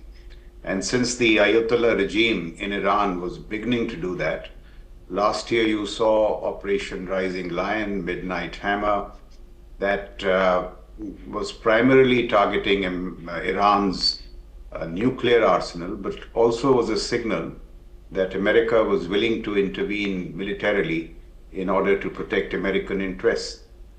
And since that, you are now seeing a gradual escalation of American military power in profile and prowess, and coercion is built into that.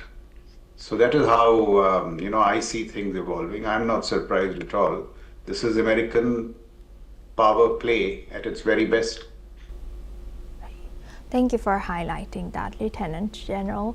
Now, the 2026 National Defense Strategy calls for regional allies like the UAE and Saudi Arabia to take primary responsibility for deterring Iran. Yet, with the deployment of littoral combat ships like the USS Canberra and USS Santa Barbara for infrastructure protection, the US seems to be deepening its direct military footprint rather than reducing it. Is this burden sharing in name only, and how do regional powers balance their need for U.S. protection against the risk of becoming launch pads for a potential U.S.-Iran conflict? Even before the national security strategy, the Americans had invoked the Abraham Accords to get Israel and the Arabs together, and in so doing, attain ascendancy over the Iranians. So that bit has happened. America is encouraging Israel and its Arab allies to come closer together. You also see reflected in the construct of the Gaza Peace Accord. But if you are talking of the military burden being taken on by the Arab allies, I don't think that is going to happen in the near future, because the oil-rich Arabs can invest. They have a lot of treasure to invest in military platforms, but I don't think they are willing to shed blood. And in that sense, their militaries are not cutting edge and potent. They may have platforms, they offer bases to the Americans, but the fighting on their behalf has to be done either by the Israelis or the Americans. That is the reality. So burden sharing in terms of treasure, yes, they're not short of money to buy defense systems, but the fighting will have to be done by the Israelis and the Americans for the near future, and that accounts for the many American bases there, air defense systems like Patriots and the THAADs, fighter aircraft. And when they have to amass further power, they bring 2 or 3 of their 11 aircraft carriers. And that is what you see now, the American military muscle in concert with the Israelis, coercing the Iranians and telling them that they should come to the negotiating table. What the Americans fear the most is Iranian missiles, especially if they are nuclear tipped. And what is even more terrifying is if they can reach the American mainland. So Midnight Hammer was about rolling back the nuclear arsenal. Now the coercion and the associated talks, the design of the Americans is to get the Iranians to roll back their missile arsenal. Because as long as the missile arsenal remains intact, the Iranians can target American bases in the region, they can hit back at the Israelis are short of AD interceptors, and if the ranges of the missiles grow at some time, they can also target the American mainland. So I think that is the grand design of American statecraft. Thank you for highlighting that. And Lieutenant General Shukla, last but not least, the U.S. frequently criticizes other global powers for territorial expansionism and militarizing international waters by deploying a massive nuclear-capable armada to the Persian Gulf to secure shipping lanes it deems vital. Is Washington not applying a double standard? How can the U.S. maintain its moral authority as a defender of international law when it uses unilateral military might to dictate the security architecture of a region thousands of miles from its own shores?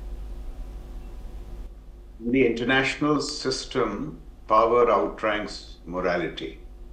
So the final arbiter of your national interest is the power that you possess.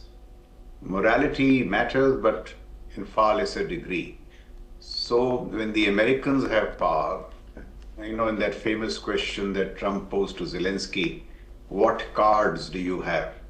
Any nation which does not have the cards will have to submit to American coercion.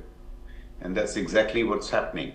If you see the recent protests in Iran, so what was the grand design? There was great resentment on ground, but the protests were also fueled by the Mossad and the Americans, and it was hoped that they would reach tipping point by themselves.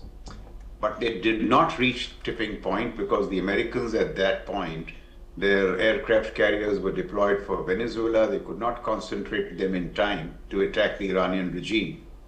So, somebody said that the world is in a huge ocean, and even For the mighty Americans, they discovered that they had too few ships.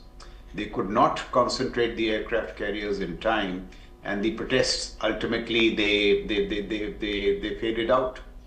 So now what the Americans also realize, that unless they can target the Iranian regime in concert with the protests, the Iranian regime will not be taken out, and if the Iranian regime remains intact, they can carry out endless repression. They killed, I think, more than 30,000 protesters and are still in power.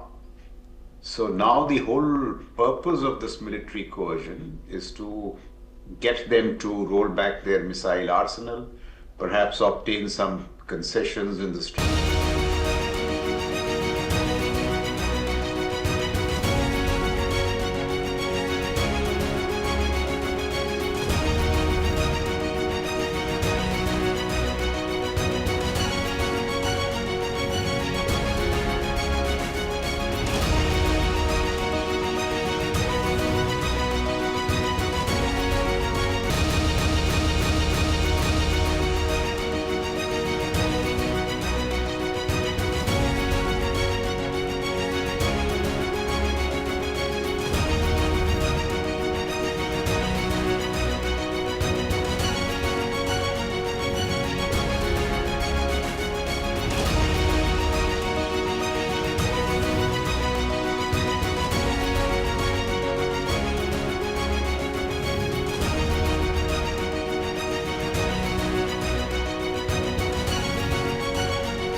In the midst of this, life persists.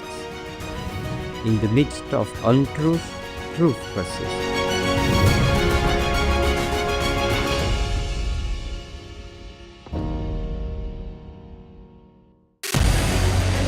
What we can do as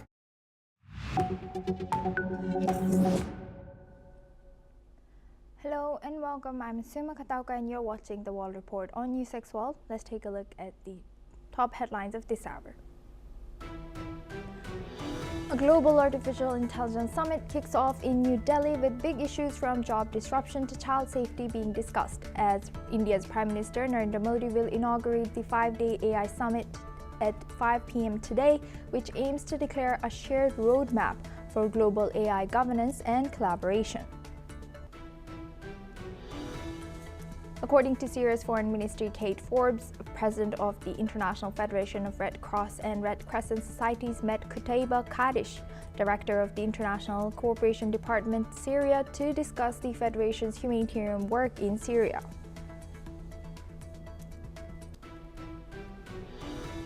To Indonesian Army spokesperson Doni Pramono, Indonesia is preparing 1,000 troops for possible deployment to Gaza by early April as part of a proposed multinational peacekeeping force. Pramono said the final decision rests with the government, adding that a total of 8,000 Indonesian soldiers will be ready for deployment by June. According to the Chinese Foreign Ministry, China will grant visa-free entry to Canadian and British nationals starting tomorrow till the end of the year, leaving the United States as the only Five Eyes country without the visa-free access. The policy takes effect as China marks the start of the Lunar New Year.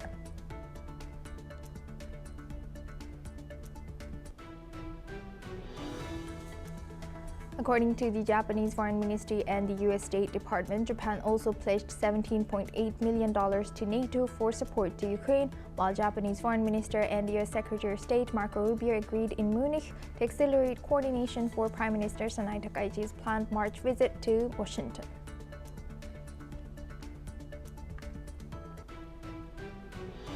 Israeli Prime Minister Benjamin Netanyahu says that any deal between the United States and Iran must involve the removal of all enriched uranium from Iran, as well as Tehran's ability to enrich more. His comments come as Iran's Foreign Minister Abbas Araghchi heads to Switzerland for the second round of renewed nuclear talks.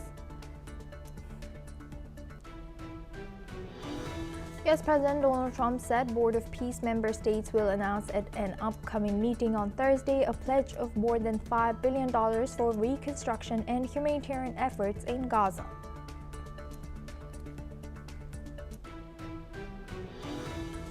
U.S. Attorney General Pam Bondi has published a list of over 300 prominent figures mentioned in the files of U.S. financier Jeffrey Epstein. The letter lists all former and current officials or politically significant figures whose names have been mentioned at least once.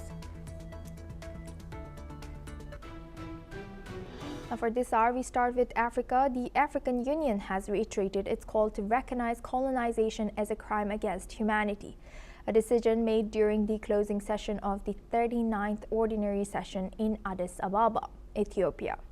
Mahmoud Ali Yusuf, chairperson of the African Union Commission, has expressed solidarity with Palestinians, reaffirming Africa's support for Palestinian independence.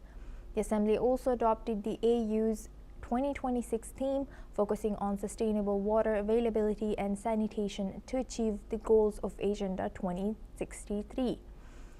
Discussions during the summit covered peace and security, institutional reforms, global governance, and the importance of historical justice, particularly regarding colonization and the transatlantic slave trade. The Assembly emphasized the need for African unity and action on critical development issues. Let's listen into what AUC Chairperson Mahmoud Ali Yusuf has shared. That the conference recognize, colonization as a crime against humanity. That's very important. And we also the conference expressed its solidarity with Palestine and the Palestinian people, given the circumstances now and what is going on in Gaza and the West Bank. I think it had a more, let's say, symbolic importance than anything else. But the African Union member countries support the rights of the people of Palestine to become independent and have their own statehood. Now for this, we welcome Mr. Ayanuga Olugbenga Paul. He's a public affairs analyst, joins us live from Lagos, Nigeria. Thank you very much, Mr. Paul, for joining us again. Good to see you. Thank you, Asuma. Thank you. Now looking at this, African Union has reiterated call for recognizing colonization as a crime against humanity. How significant is this, and how, this after being colonized, Africa is still suffering, and not just Africa, but many countries across the globe, including India, still sees the shadows of the colonization? Yes, thank you very much once again. I think the call for the criminalization and saying it as it is concerning colonialism is long overdue, and we must give credit to the African Union in their efforts to call out Western nations and tell the world now that the crime of colonization is a crime against humanity. The colonizers would often want to say, oh, they came to colonize to help us become more civilized, more civil. But you see, all the historical documents that have come out have shown that all the historical documents that we have got has shown that that is not the case. When Europe was still in the backwaters, when they do not have proper sanitation, when they do not even have proper technology to do a whole lot of things, especially in medical care. Africa and India and many other countries that they eventually came to colonize, were leading the way. I think they were only able to colonize these people because they exploited the hospitality and generosity of our forefathers, who are always welcoming to strangers, who are always hospitable to strangers, not knowing that those strangers have a hidden agenda. For example, when they came to Africa, many of their records shows that many houses in Africa don't have doors, because there is nothing like thieves anywhere in Africa. And so that trust, that basis of community shared, properties and everything is what many of the African forefathers used in relating with them before the poison chalice of the so-called westernization kind of civilization, came to destroy the entire fabric of African justice system, humanity, dignity, and so on. I mean, even up till now, there are several things in the world that shows us that Africans are given to peace, to hospitality, and that's why they still keep exploring and colonizing us till today. For example, there are about 70 countries or more in the world that are of African origin, that are of black origin, and none of those 70 countries can tell you that they have weapons of mass destruction, or neither are they interested or actively pursuing the process of acquiring a weapon of mass destruction, because it's not just in our DNA, to look for destruction of human lives, pillaging of people's property. It's not just in our DNA. But you see, the Europeans, I think it's in their DNA to go and destroy everywhere. I mean, they plundered the wealth of India, for example, and you can see that post-colonialism, you see how the Indian wealth grew back, and the European wealth is declining because they cannot steal it like they used to during colonial. So African Union calling for now that there should be reparation, I think is significant and long overdue. If you can briefly share with us, as since this is, like you highlighted, it is long overdue, how will the justice or accountability look like? Well, I think justice and accountability will look like, one, let all Europeans, hands off Africa. Many of the Francophone countries who cannot have their own central bank, for example, who are still tied to the apron ropes of France, because France intentionally makes it impossible for them to be free except through a coup or bloodshed, like in the case of Burkina Faso, Mali, and Niger, who are freed themselves right now. They made it impossible for others to use democracy to free themselves. Let many of these European countries, I know that England is still collecting ground rent on some places in Nigeria, despite several years after independence. Let them free us, That's what justice will look like. And all the artifacts, all the treasures of our land will be taken away that are sitting in both private and public museums across different European countries should be returned back. That is what justice would look like. And like they would always want to collect repatriation, if reverse were to be the case, they should quantify the loss in human life and property, and pay back the government of each country so affected in Africa. That is what justice look like. But will we be able to get that? I doubt it, because many of these European nations know that they will first and foremost go back if they try to pay reparation, and of course it will affect their foreign policy strength in the world. So they will do everything to make sure that they don't pay. Yes, indeed. We will be eyeing that. Thank you very much, Mr. Ayanogalu Bengapol, for joining us today and sharing that insight with us on News 6 World. Now we move on to UK. The UK's government is considering bringing forward its defence spending target, aiming to reach 3% of GDP by 2029, a year ahead of schedule. UK Prime Minister Keir Starmer recently emphasized the need for increased defence expenditure, citing the rising threat from Russia. Currently, the UK allocates 2.3% of GDP to defence, with plans to reach 2.5% by 2027. However, due to rising costs, there is growing pressure to meet the 3% target sooner. The move could cost an additional £17.3 billion annually, as the Ministry of Defence faces a £28 billion shortfall in meeting existing commitments. Discussions are ongoing and no final decision has been made yet.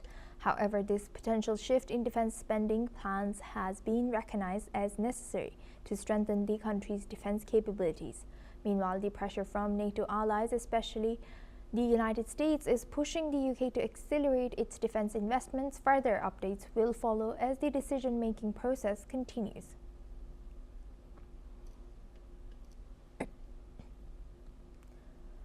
The UK government is considering bringing forward its defence spending. The UK government is considering bringing forward its defence spending target, aiming to reach 3% of GDP by 2029, a year ahead of schedule.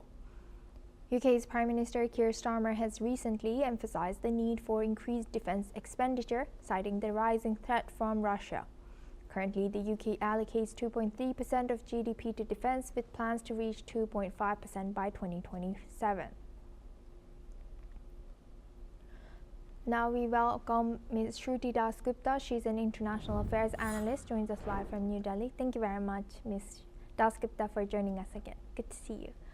Now, you know, as US has pushed European countries to step up their defense, but of course they have lost a lot in given how forward or how more developed US, Russia, Chinese defense is now. How do you think Europe and UK, especially in this case, will have to do, or what do you think they have to do to make up for the time lost and the developing that they need to catch up with in terms of, you know, counter or protecting themselves against any threat?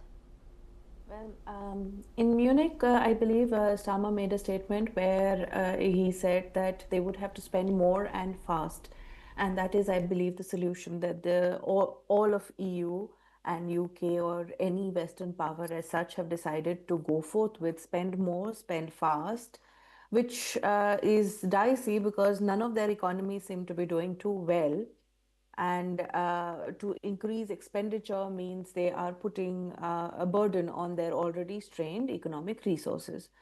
But they have no choice because they have realized that they were leaning on borrowed strength of USA, and in the hands of Donald Trump 2.0, that particular strength is a weapon against them, which is forcing them to be vassal states rather than partners in any form of strategic partnership, including NATO.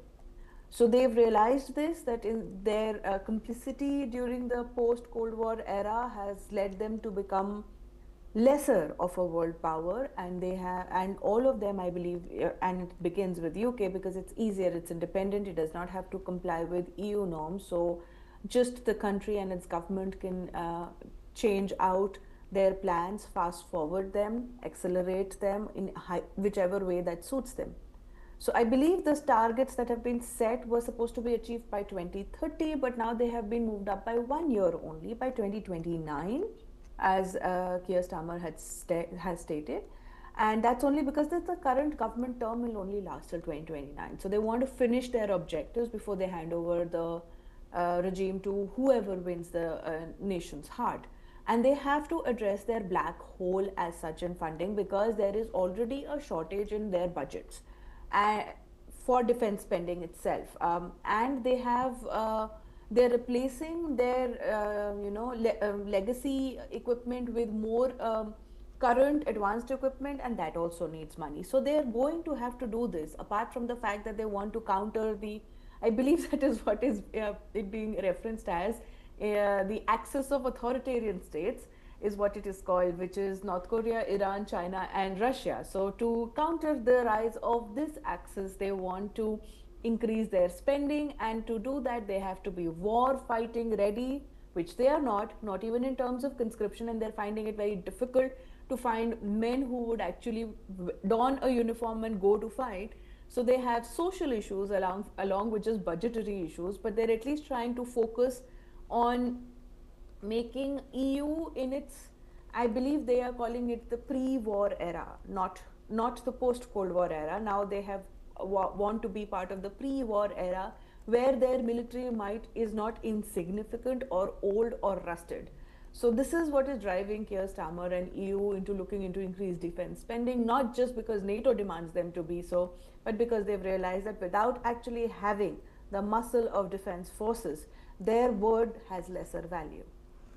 So, building on that, do you think that this is timely, or do you think it's a little too late? As we see Europe being sidelined in so many things, and now we even see them being sidelined or not even in the table when negotiations happen between Ukraine and Russia. You have got it spot on. They are not even on the negotiating table because they are vassal states. They do what Trump or USA tells them to do. And they have a 4-year war was possible for Russia, not just because Russia is doing well or Ukraine is small.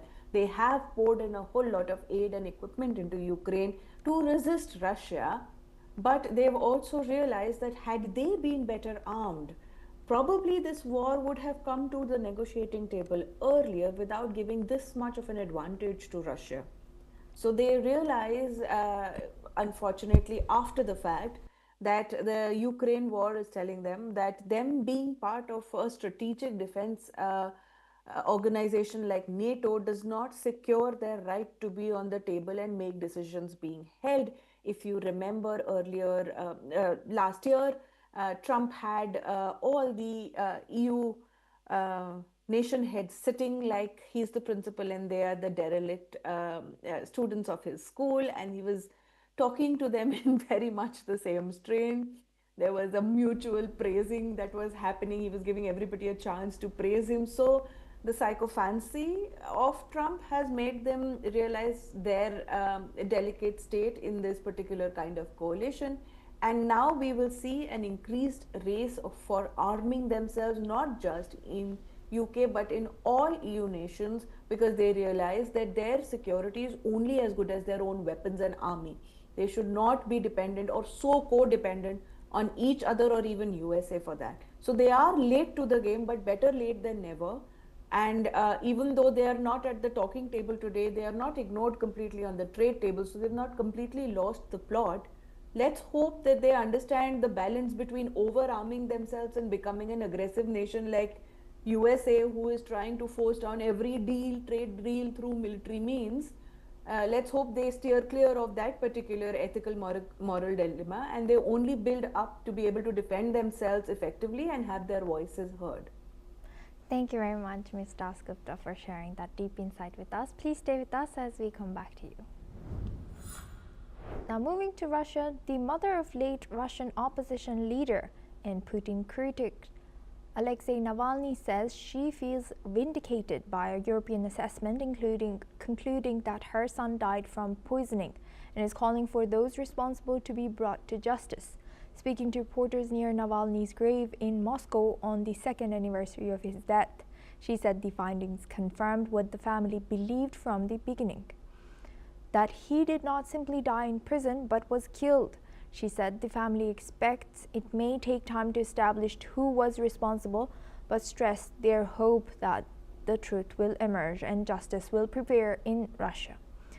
The comments come days after 5 European countries released a report saying Navalny was fatally poisoned with a rare toxin. Western diplomats laid flowers at his grave to mark the anniversary. Russia has never fully explained the circumstances of his death and has rejected the European assessment, dismissing it as unfounded. Let's listen into what Navalny's mother has shared. Да, я уверена в этом. Рано или поздно это все равно будет. Вы видите, вот 2 года всего прошло, и мы уже знаем, чем он был отравлен. Я думаю, что пройдет какое-то время, и мы узнаем, кто это сделал. Обязательно. Конечно, мы хотим, чтобы это было в нашей стране, и чтобы справедливость восторжествовала, и чтобы мы их узнали всех поименно. И тех, кто... Ну, я уже говорила о том, что заказчик знает весь мир, я просто повторяю свои слова, а мы хотим, чтобы узнали каждого, кто принимал в этом. Now we welcome back Ms. Shruti Dasgupta. She's an international affairs analyst, joins us live from New Delhi. Thank you very much, Ms. Dasgupta, for staying with us. Now, you know, how significant is that this report, the frog poison that was found in Navalny's body, has come forward, and also the fact that Russia has never declared or, declared how he passed away in details. Why would Putin do that, and how significant was Navalny and his opposition? So, Putin has a history of having people who are very opposed to him die under mysterious circumstances. Now, this statement can be read either which ways, where it can be said that he gets them killed, or that people who oppose Putin have really bad luck, but there is a significantly large number of people who were his opponents and were found dead with very, very mysterious circumstances. Now, this Navalny's death is, of course, has a cloud hanging over it too, but the weird part is that all of EU, which is a geopolitical enemy of Russia, they are completely at the opposite sides of the spectrum in Europe itself, and all of them have decided to say that yes, he was poisoned. Now, how did that happen? Was the body given forensic was given over forensic testing? No. The waste, the body waste of supposedly Navalny was smuggled out of Russia for examination. Now, therein lies the problem. One, it is smuggled out. There is no direct chain of custody. You cannot verify whether this particular sample was Navalny's or not. We just have to take EU's word for it.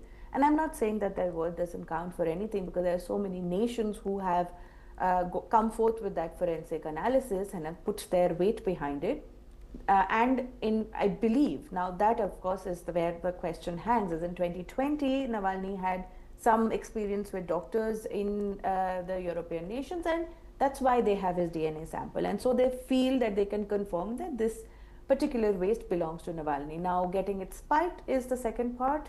That can happen to a sample, but what they analyzed was that the poison had metabolic footprints. That means it was biologically processed by the body and then become part of the waste. So this shows that, at least if we are to believe the European nations, then this waste did belong to Navalny, and it did have those particular spectrums that showed that he was poisoned. However, we have to take their word for the DNA samples. You know that it is very normal for nations to manufacture evidences to suit their narratives, as we have seen in the case of Gaza. So you will realize that we cannot put faith in believe it because we say so, because we are righteous. Yes. They said so many other things, so we can't put weight in that. Russia has put out an official cause. They have said it was a heart attack due to deteriorating conditions. And the leaked documents have lack of veracity because they are not produced in original. And the leaked sample does not have veracity because it lacks chain of custody. USA, that is why, distancing itself from this particular incident. They said they believe their partners and allies in Europe, but they are not a signatory to this forensic report because they understand that there are a large number of gaps and the intent behind it doesn't seem as clean and clear. You have covered it all. Thank you very much, as always, Ms. Dasgupta, for sharing that insight. Thank you. Now we move on to Kenya. Kenya's main airport in Nairobi is facing flight delays due to a labor dispute in the aviation sector. According to the country's airports operator, officials said operations at Jomo Kenyatta International Airport have been affected by disagreements between the Aviation Workers Union and the Kenya Civil Aviation Authority, leading to disruptions in air traffic services. In a separate statement, national carrier Kenya Airways has confirmed that air traffic control delays were impacting some departures and arrivals at the airport. Passengers have been advised to check flight statuses with their airlines as delays continue to ripple through schedules at East Africa's busiest aviation hub. Authorities say efforts are underway to resolve the dispute and restore normal operations, but have not given a timeline for when services will fully return to schedule. Now we move on to our tech news. British Prime Minister Keir Starmer said on Sunday that he will seek broader powers to regulate internet access, arguing stronger action is needed to protect children from fast-changing digital risks. The government plans to consult on an Australian-style social media ban for under-16s and extend existing laws to cover AI chatbots that create sexualized images without consent. Prime Minister Starmer said greater executive powers would allow faster action as technology evolves through, though critics warn this could reduce parliamentary scrutiny and affect adult privacy and free speech. Some websites have already blocked UK users over age verification rules, and officials say future proposals may also address the use of virtual private networks to bypass restrictions. That's all we have time for. Keep watching News 6 World for more news updates from around the world.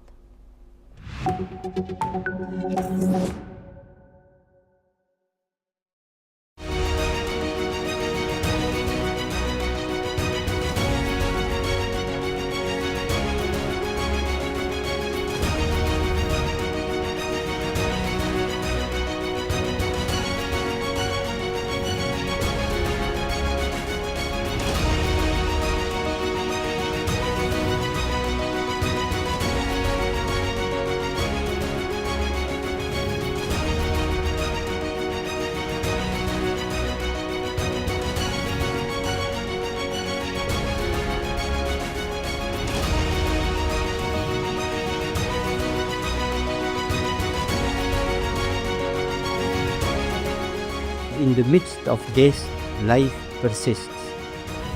In the midst of untruth, truth persists.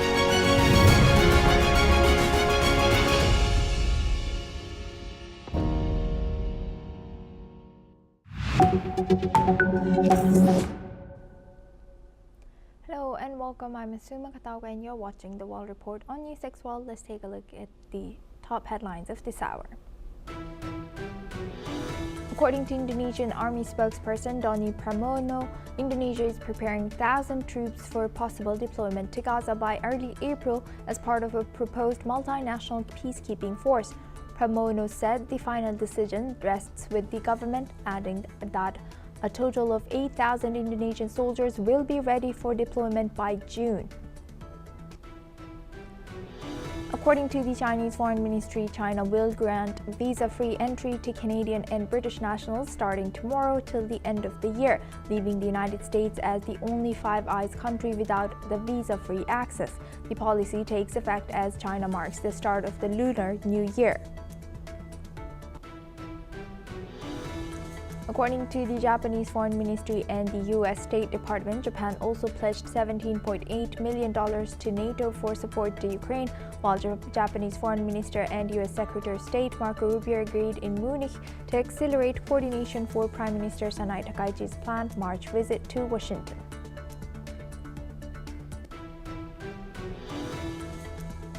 Israeli Prime Minister Benjamin Netanyahu says that any deal between the United States and Iran must involve the removal of all enriched uranium from Iran, as well as Tehran's ability to enrich more. His comments come as Iran's Foreign Minister Abbas Araghchi heads to Switzerland for the second round of renewed nuclear talks. U.S. President Donald Trump said Board of Peace member states will announce at an upcoming meeting on Thursday a pledge of more than $5 billion for reconstruction and humanitarian efforts in Gaza.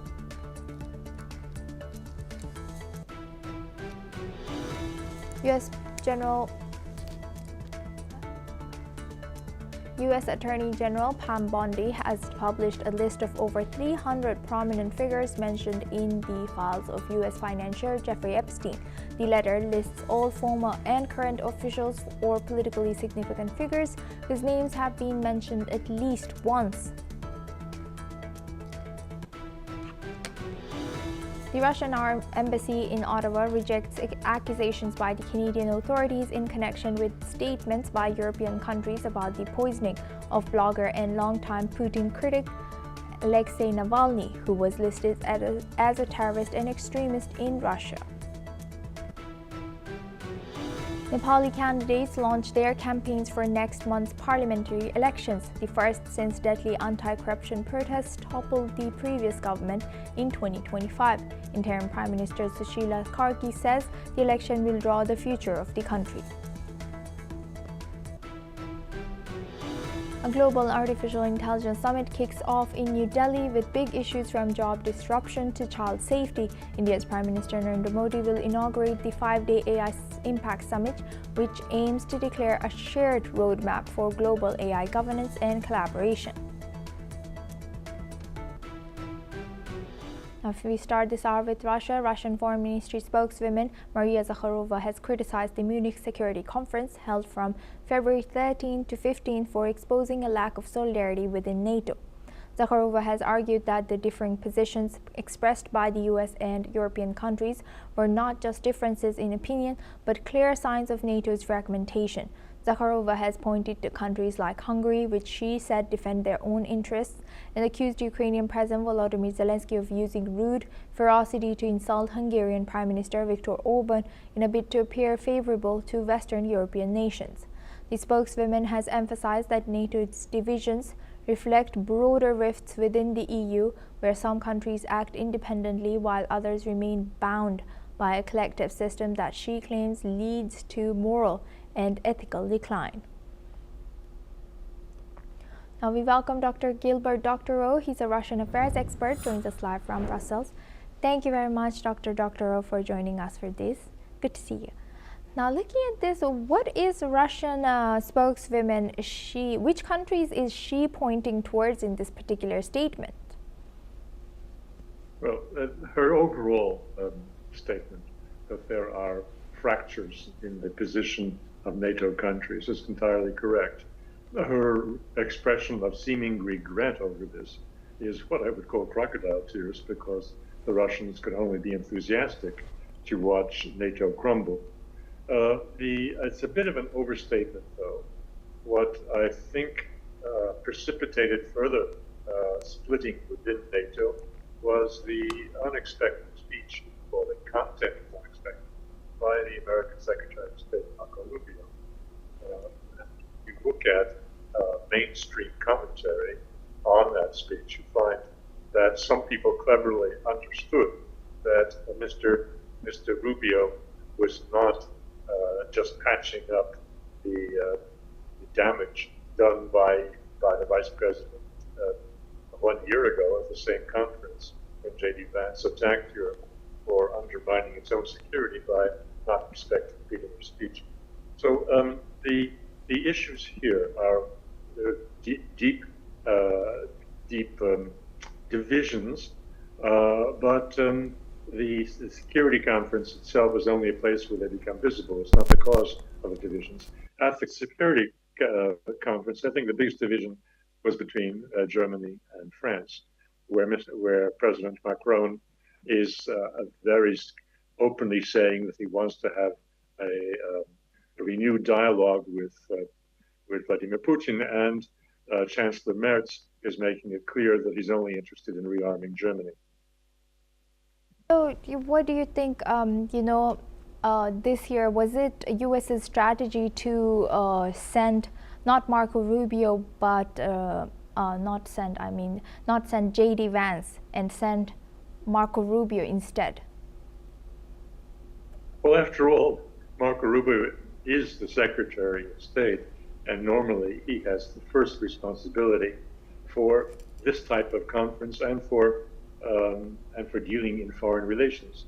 J.D. Vance did it last year because it was necessary to show a high-level statement on the U.S. view of the leadership of NATO and the European Union. That was done already. Now, Mr. Rubio is known as was considered widely to be a neoconservative in outlook.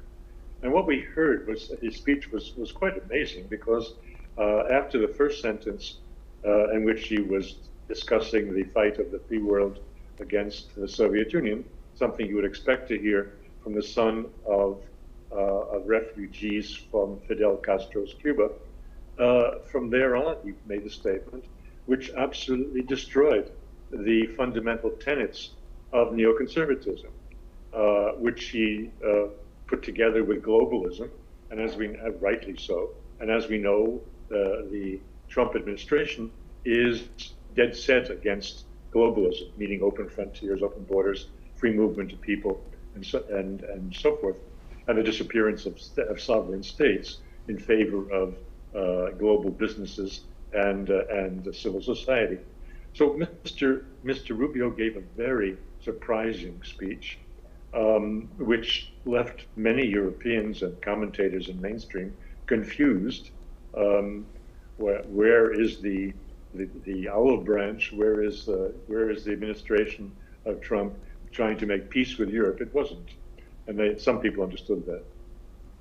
So, do you think U.S. Marco Rubio was just, instead of handing olive branch, which European leaders might have expected, instead do you think he pushed out U.S.'s vision or U.S.'s agenda and asked countries to join? Well, I think that he is doing a great deal of good by showing that there is no division within the Trump administration on what Europe has to do to become a worthy partner in global governance. So that was a salutary contribution of Rubio, which some people understood, including the head of the Munich Security Conference, Mr. Ischinger, saw that this was a complex speech which deserves close attention and cannot be dismissed out of hand, as people like Chancellor Merz had done with Mr. Vance's much more fiery speech a year ago.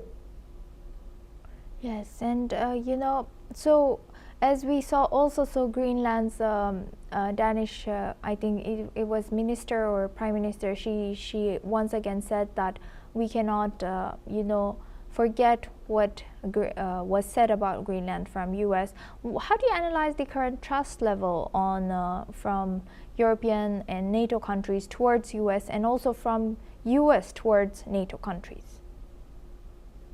Well, the trust level across Europe is highly variable, but almost everybody, I think, has gotten the message that the good old days are gone, that Europe is expected to carry its own weight and to look after much of its own defense without having the comfort of U.S. support and even putting in question the U.S. nuclear umbrella. So that is out for everyone to see on as to trust level of almost all European leaders in the United States has been shattered. And anyone who says that Mr. Trump is a temporary figure and that things will come back after he departs the White House, I think that view is now a very small minority view.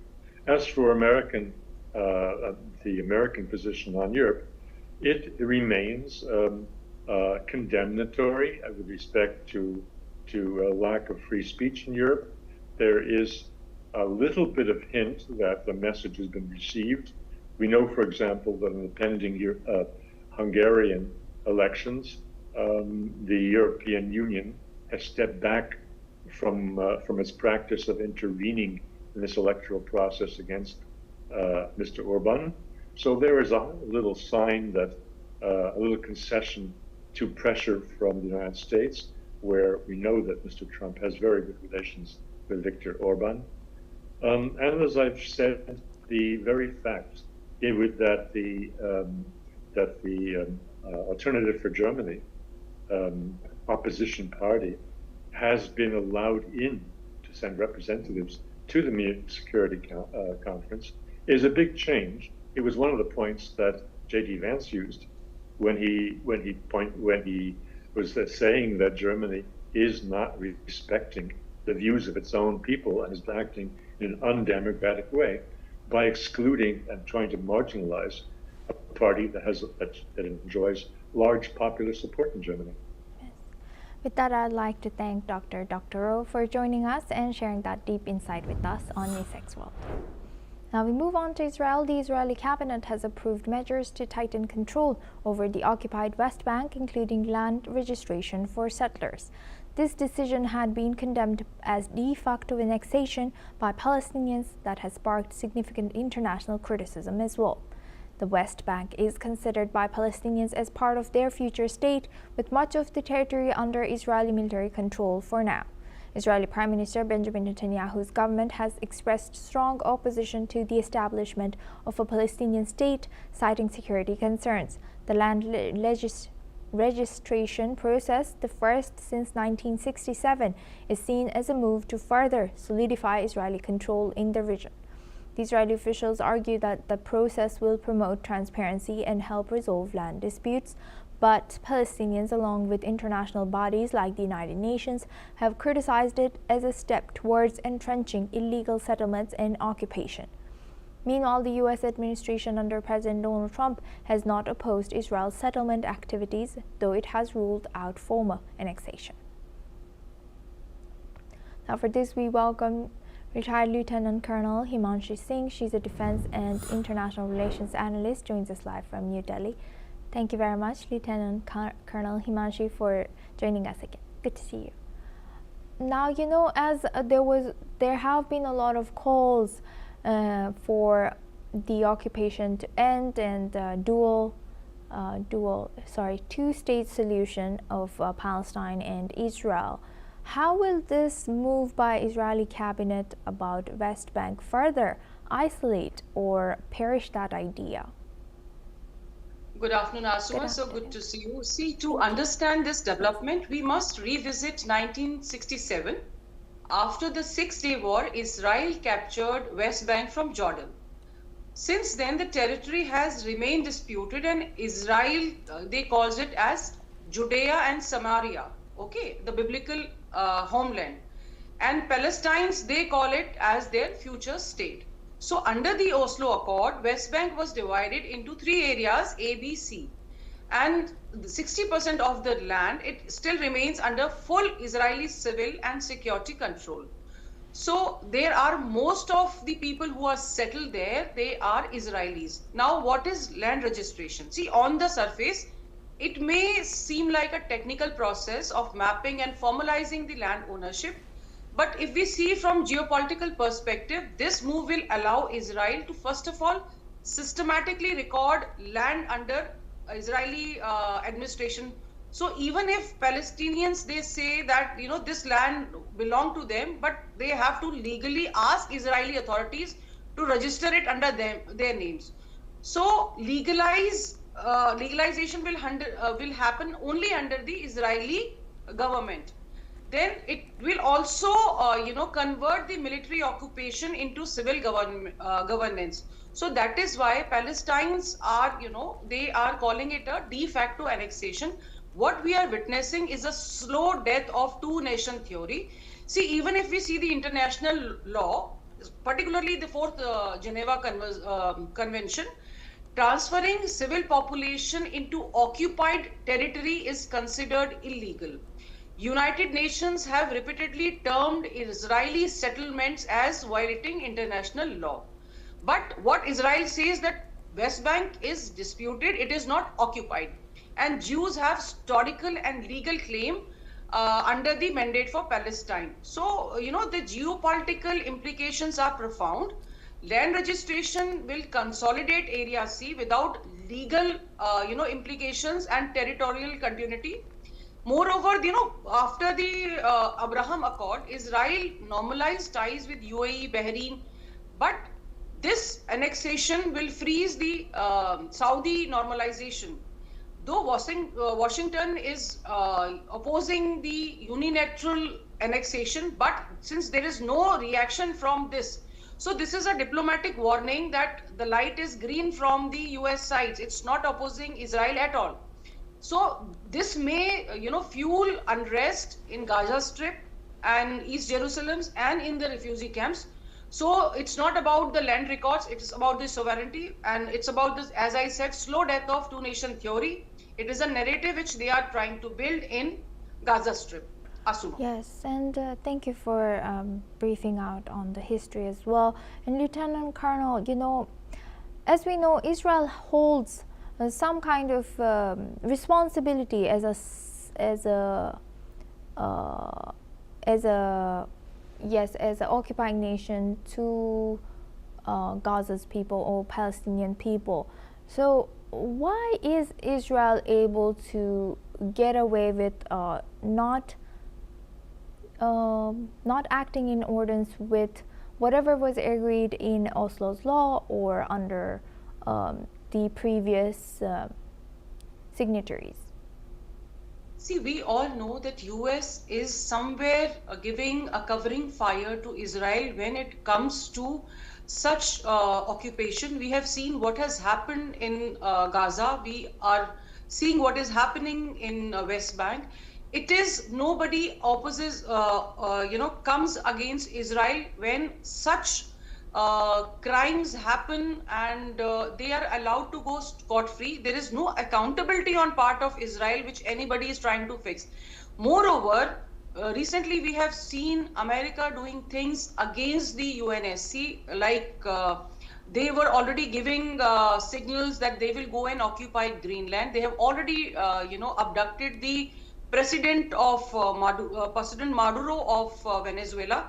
So when nations start doing these things and somebody, some strong nation like America, the signal is very, very clear that countries like Israel, they will go scot-free without any accountability towards the people and the Geneva Conventions, because the precedence is being set.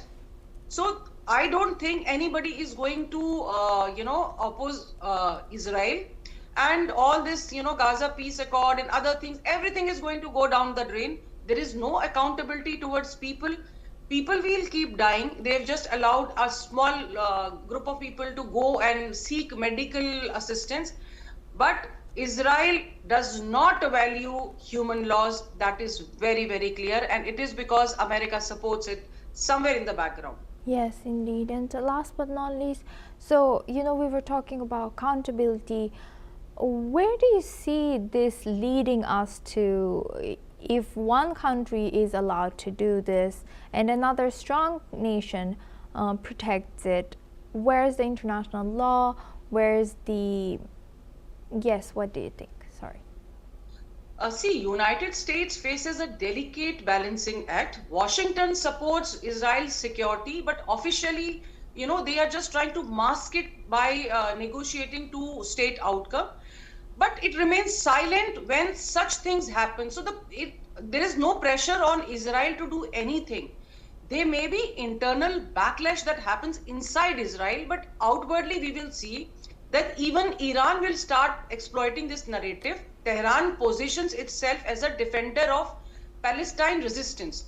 So when increased tension strengthens Iran's ideological influence against the region, what we will see is, again, they will start giving more support to Hamas, because every time these things happen, it is not localized to the place of contention. It spreads to the people who are in ideological support of such things. So what I see, the long-term question is very, very stark. What we are, witnessing a burial of two-state framework, first of all, because the territorial integration continues incrementally and we are moving towards one state reality. So this unequal kind of military power which is there, and it is going to fundamentally reform the nature of Israel-Palestinian conflict, because Israel has a hold over the territory, over the military power, and over the people of this disputed territory. Yes. And world will remain silent. Asuma. Thank you very much, Lieutenant Colonel Himanshi Singh, for sharing that insight. Please stay with us. Now, moving on, a far-right rally has erupted in Paris with political leaders and activists calling for justice following the death of 23-year-old nationalist Quentin Durancuy. Durancuy was assaulted during a protest in Lyon, allegedly by a group of rival anti-fascist activists. His death has sparked heated political accusations, with French Justice Minister Gerald Darmanin Darmanin blaming the ultra-left for fueling violence. France has unbowed its leaders, including Jean-Luc Mélenchon, have rejected the claims and condemned all violence. As tensions rise, far-right demonstrators have taken place in Paris and Montpellier, demanding justice for Derancu. Let's listen into what the leaders have shared. L'extrême gauche française et en particulier LFI a du sang sur les mains. Voilà. Et je pèse mes mots, puisque de fait, l'état-major de LFI depuis des semaines et des mois défend systématiquement, publiquement, la jeune garde, qui est l'un des mouvements Antifa manifestement en cause dans cette agression immonde, s'affiche à leur côté, lutte contre leur dissolution. J'ai même vu Jean-Luc Mélenchon appeler récemment dans un meeting à la violence, appeler ses militants à rejoindre la jeune garde, parler en ce qui concerne de ce mouvement d'un mouvement allié. Donc il n'y a pas d'ambiguïté sur leur lien, à la fois, j'ai envie de dire, systémique et idéologique aujourd'hui avec cette mouvance Antifa. Vous savez, Raphaël Arnaud, qui est le patron de la jeune garde, est un député LFI, non? Ça ne vous a pas échappé? Et je sais que Raphaël Arnaud, avant d'être député, était régulièrement invité par Jean-Luc Mélenchon et par les gens de LFI. Ils sont ensemble. D'ailleurs, c'est une réunion de Rima Hassan, député LFI. Tout ça est d'une logique implacable. Vous savez, ça fait des années que je dénonce quand certains avaient des tendresses coupables pour Mélenchon et pour LFI. Moi, je disais que c'était le seul adversaire. Vous voyez, je ne me suis pas trompé. Now we welcome back Lieutenant Colonel Himanshi Singh. She is a Defense and International Relations Analyst, joins us live from New Delhi. Thank you very much for staying with us, Lieutenant Colonel Singh. Now, what more can you tell us about, this ongoing thing in France and also the rise of, far right and far left extremists in many countries? See, what we see when the Justice Minister uses terms like ultra-left barbarians and the opposition speaks of lynching. So this is not just a street ball. We are talking about the collapse of Republican Front. France is not just facing a criminal investigation. It is confronting the crisis of ideological polarization. So this beating, has triggered a national mobilization in France, where these far-right groups are holding rallies and they are blaming the far left for political violence. So, we must understand that there are some structural fault lines in France. Over past 1 decade, what we have seen, that France is seeing rising of nationalist policies and politics prominently represented by Marine Le Pen and her movement. At the same time, what we see is far left mobilization, which has just emerged through, formations of La France Insoumise. So this polarization, which was intensified after the Yellow Vest protest, and it had begun as an economic protest, which later on turned into an anti-establishment wave. So now this death of a youth, it is now trying to become a very, very stark breaking point for France. It is like a spark in a dry forest, and it is serious. First of all, France has a history of rapid street mobilization, and demonstrations can escalate very quickly into riots. So that is why, we have to see it, how serious it can get. Secondly, the electoral implications are very, very significant. Security incidents tend to benefit parties which advocate strict laws and, order politics. So when this event is framed into an ideological violence, this can actually consolidate the nationalist voters. Moreover, see, France is not just a country, it's a center pillar of European Union. And at the time when Europe is managing Ukraine war, and there is a migration pressure and there is an economic slowdown, such internal instability can weaken France's stand worldwide. Asuma. With that, I would like to thank Lieutenant Colonel Himanshi Singh for joining us today and sharing that insight with us. Thank you very much. Now we move on to Africa. Ghana's President John Dramani Mahama has announced that his country will table a resolution at the United Nations General Assembly in March, seeking to formally designate the transatlantic slave trade as the most serious crime against humanity. Speaking at the close of the African Union Summit in Addis Ababa, Mahama said the move follows consultations with African states and has the backing of the African Union. The proposed resolution describes the trafficking and racialized enslavement of Africans as the gravest crime in record of history. Ghana has long been at the forefront of global calls for reparations, a push now being coordinated with the Caribbean community. Mahama stressed that the effort is not solely about financial compensation, but about restoring historical truth and securing international acknowledgement.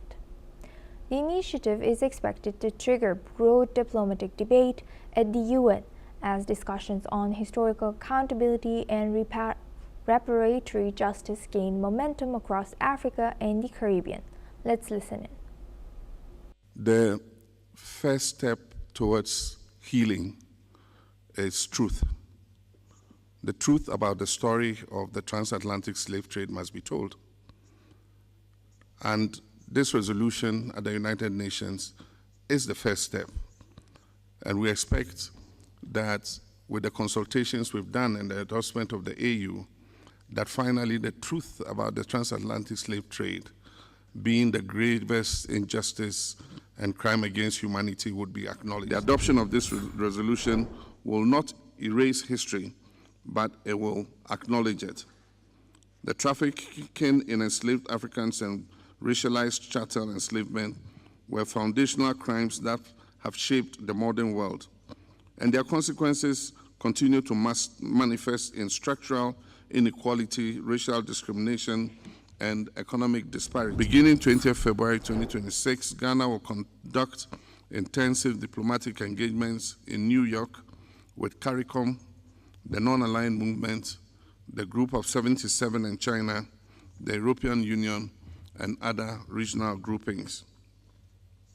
Informal consultations on the draft text are expected to take place between 23rd February and 12 March 2026. Our objective is simple: to build a broad consensus behind this resolution.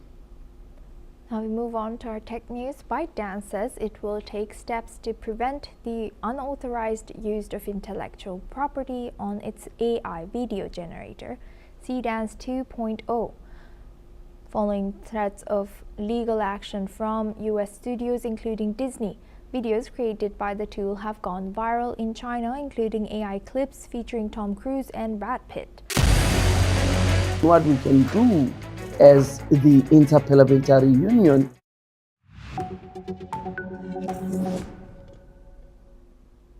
Hello and welcome, I'm Ellie Richardson and you're watching The World Report on NewsX World. Let's take a look at some of the top headlines of this hour.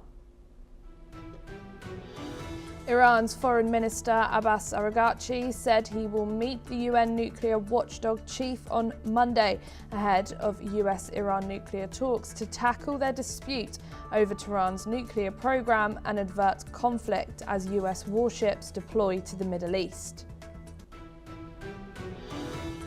Israel's cabinet has approved further measures to tighten Israel's control over the occupied West Bank and make it easier for settlers to buy land, a move Palestinians called a de facto annexation. The Kremlin has rejected a baseless assessment by 5 European countries that Russian operation leader Alexei Navalny died from poisoning while in an Arctic prison 2 years ago. We naturally do not accept such accusations. We disagree with them. We consider them biased and baseless, Kremlin spokesperson Dmitry Peskov said. The mother of deceased Russian opposition leader Alexei Navalny said Monday that she felt vindicated by a European assessment that her son died of poisoning. Navalny's mother said has called for justice as his supporters marked 2 years since his death in prison. A global artificial intelligence summit kicks off in New Delhi with big issues from job disruption to child safety, as India's Prime Minister Narendra Modi will inaugurate the 5-day AI Impact Summit at 5 p.m. today, which aims to declare a shared roadmap for global AI governance and collaboration. According to Indonesian Army spokesperson Doni Pramono, Indonesia is preparing 1,000 troops for possible deployment to Gaza by early April as part of a proposed multinational peacekeeping force. Pramono said the final decision rests with the government, adding that a total 8,000 Indonesian soldiers will be ready for deployment by June.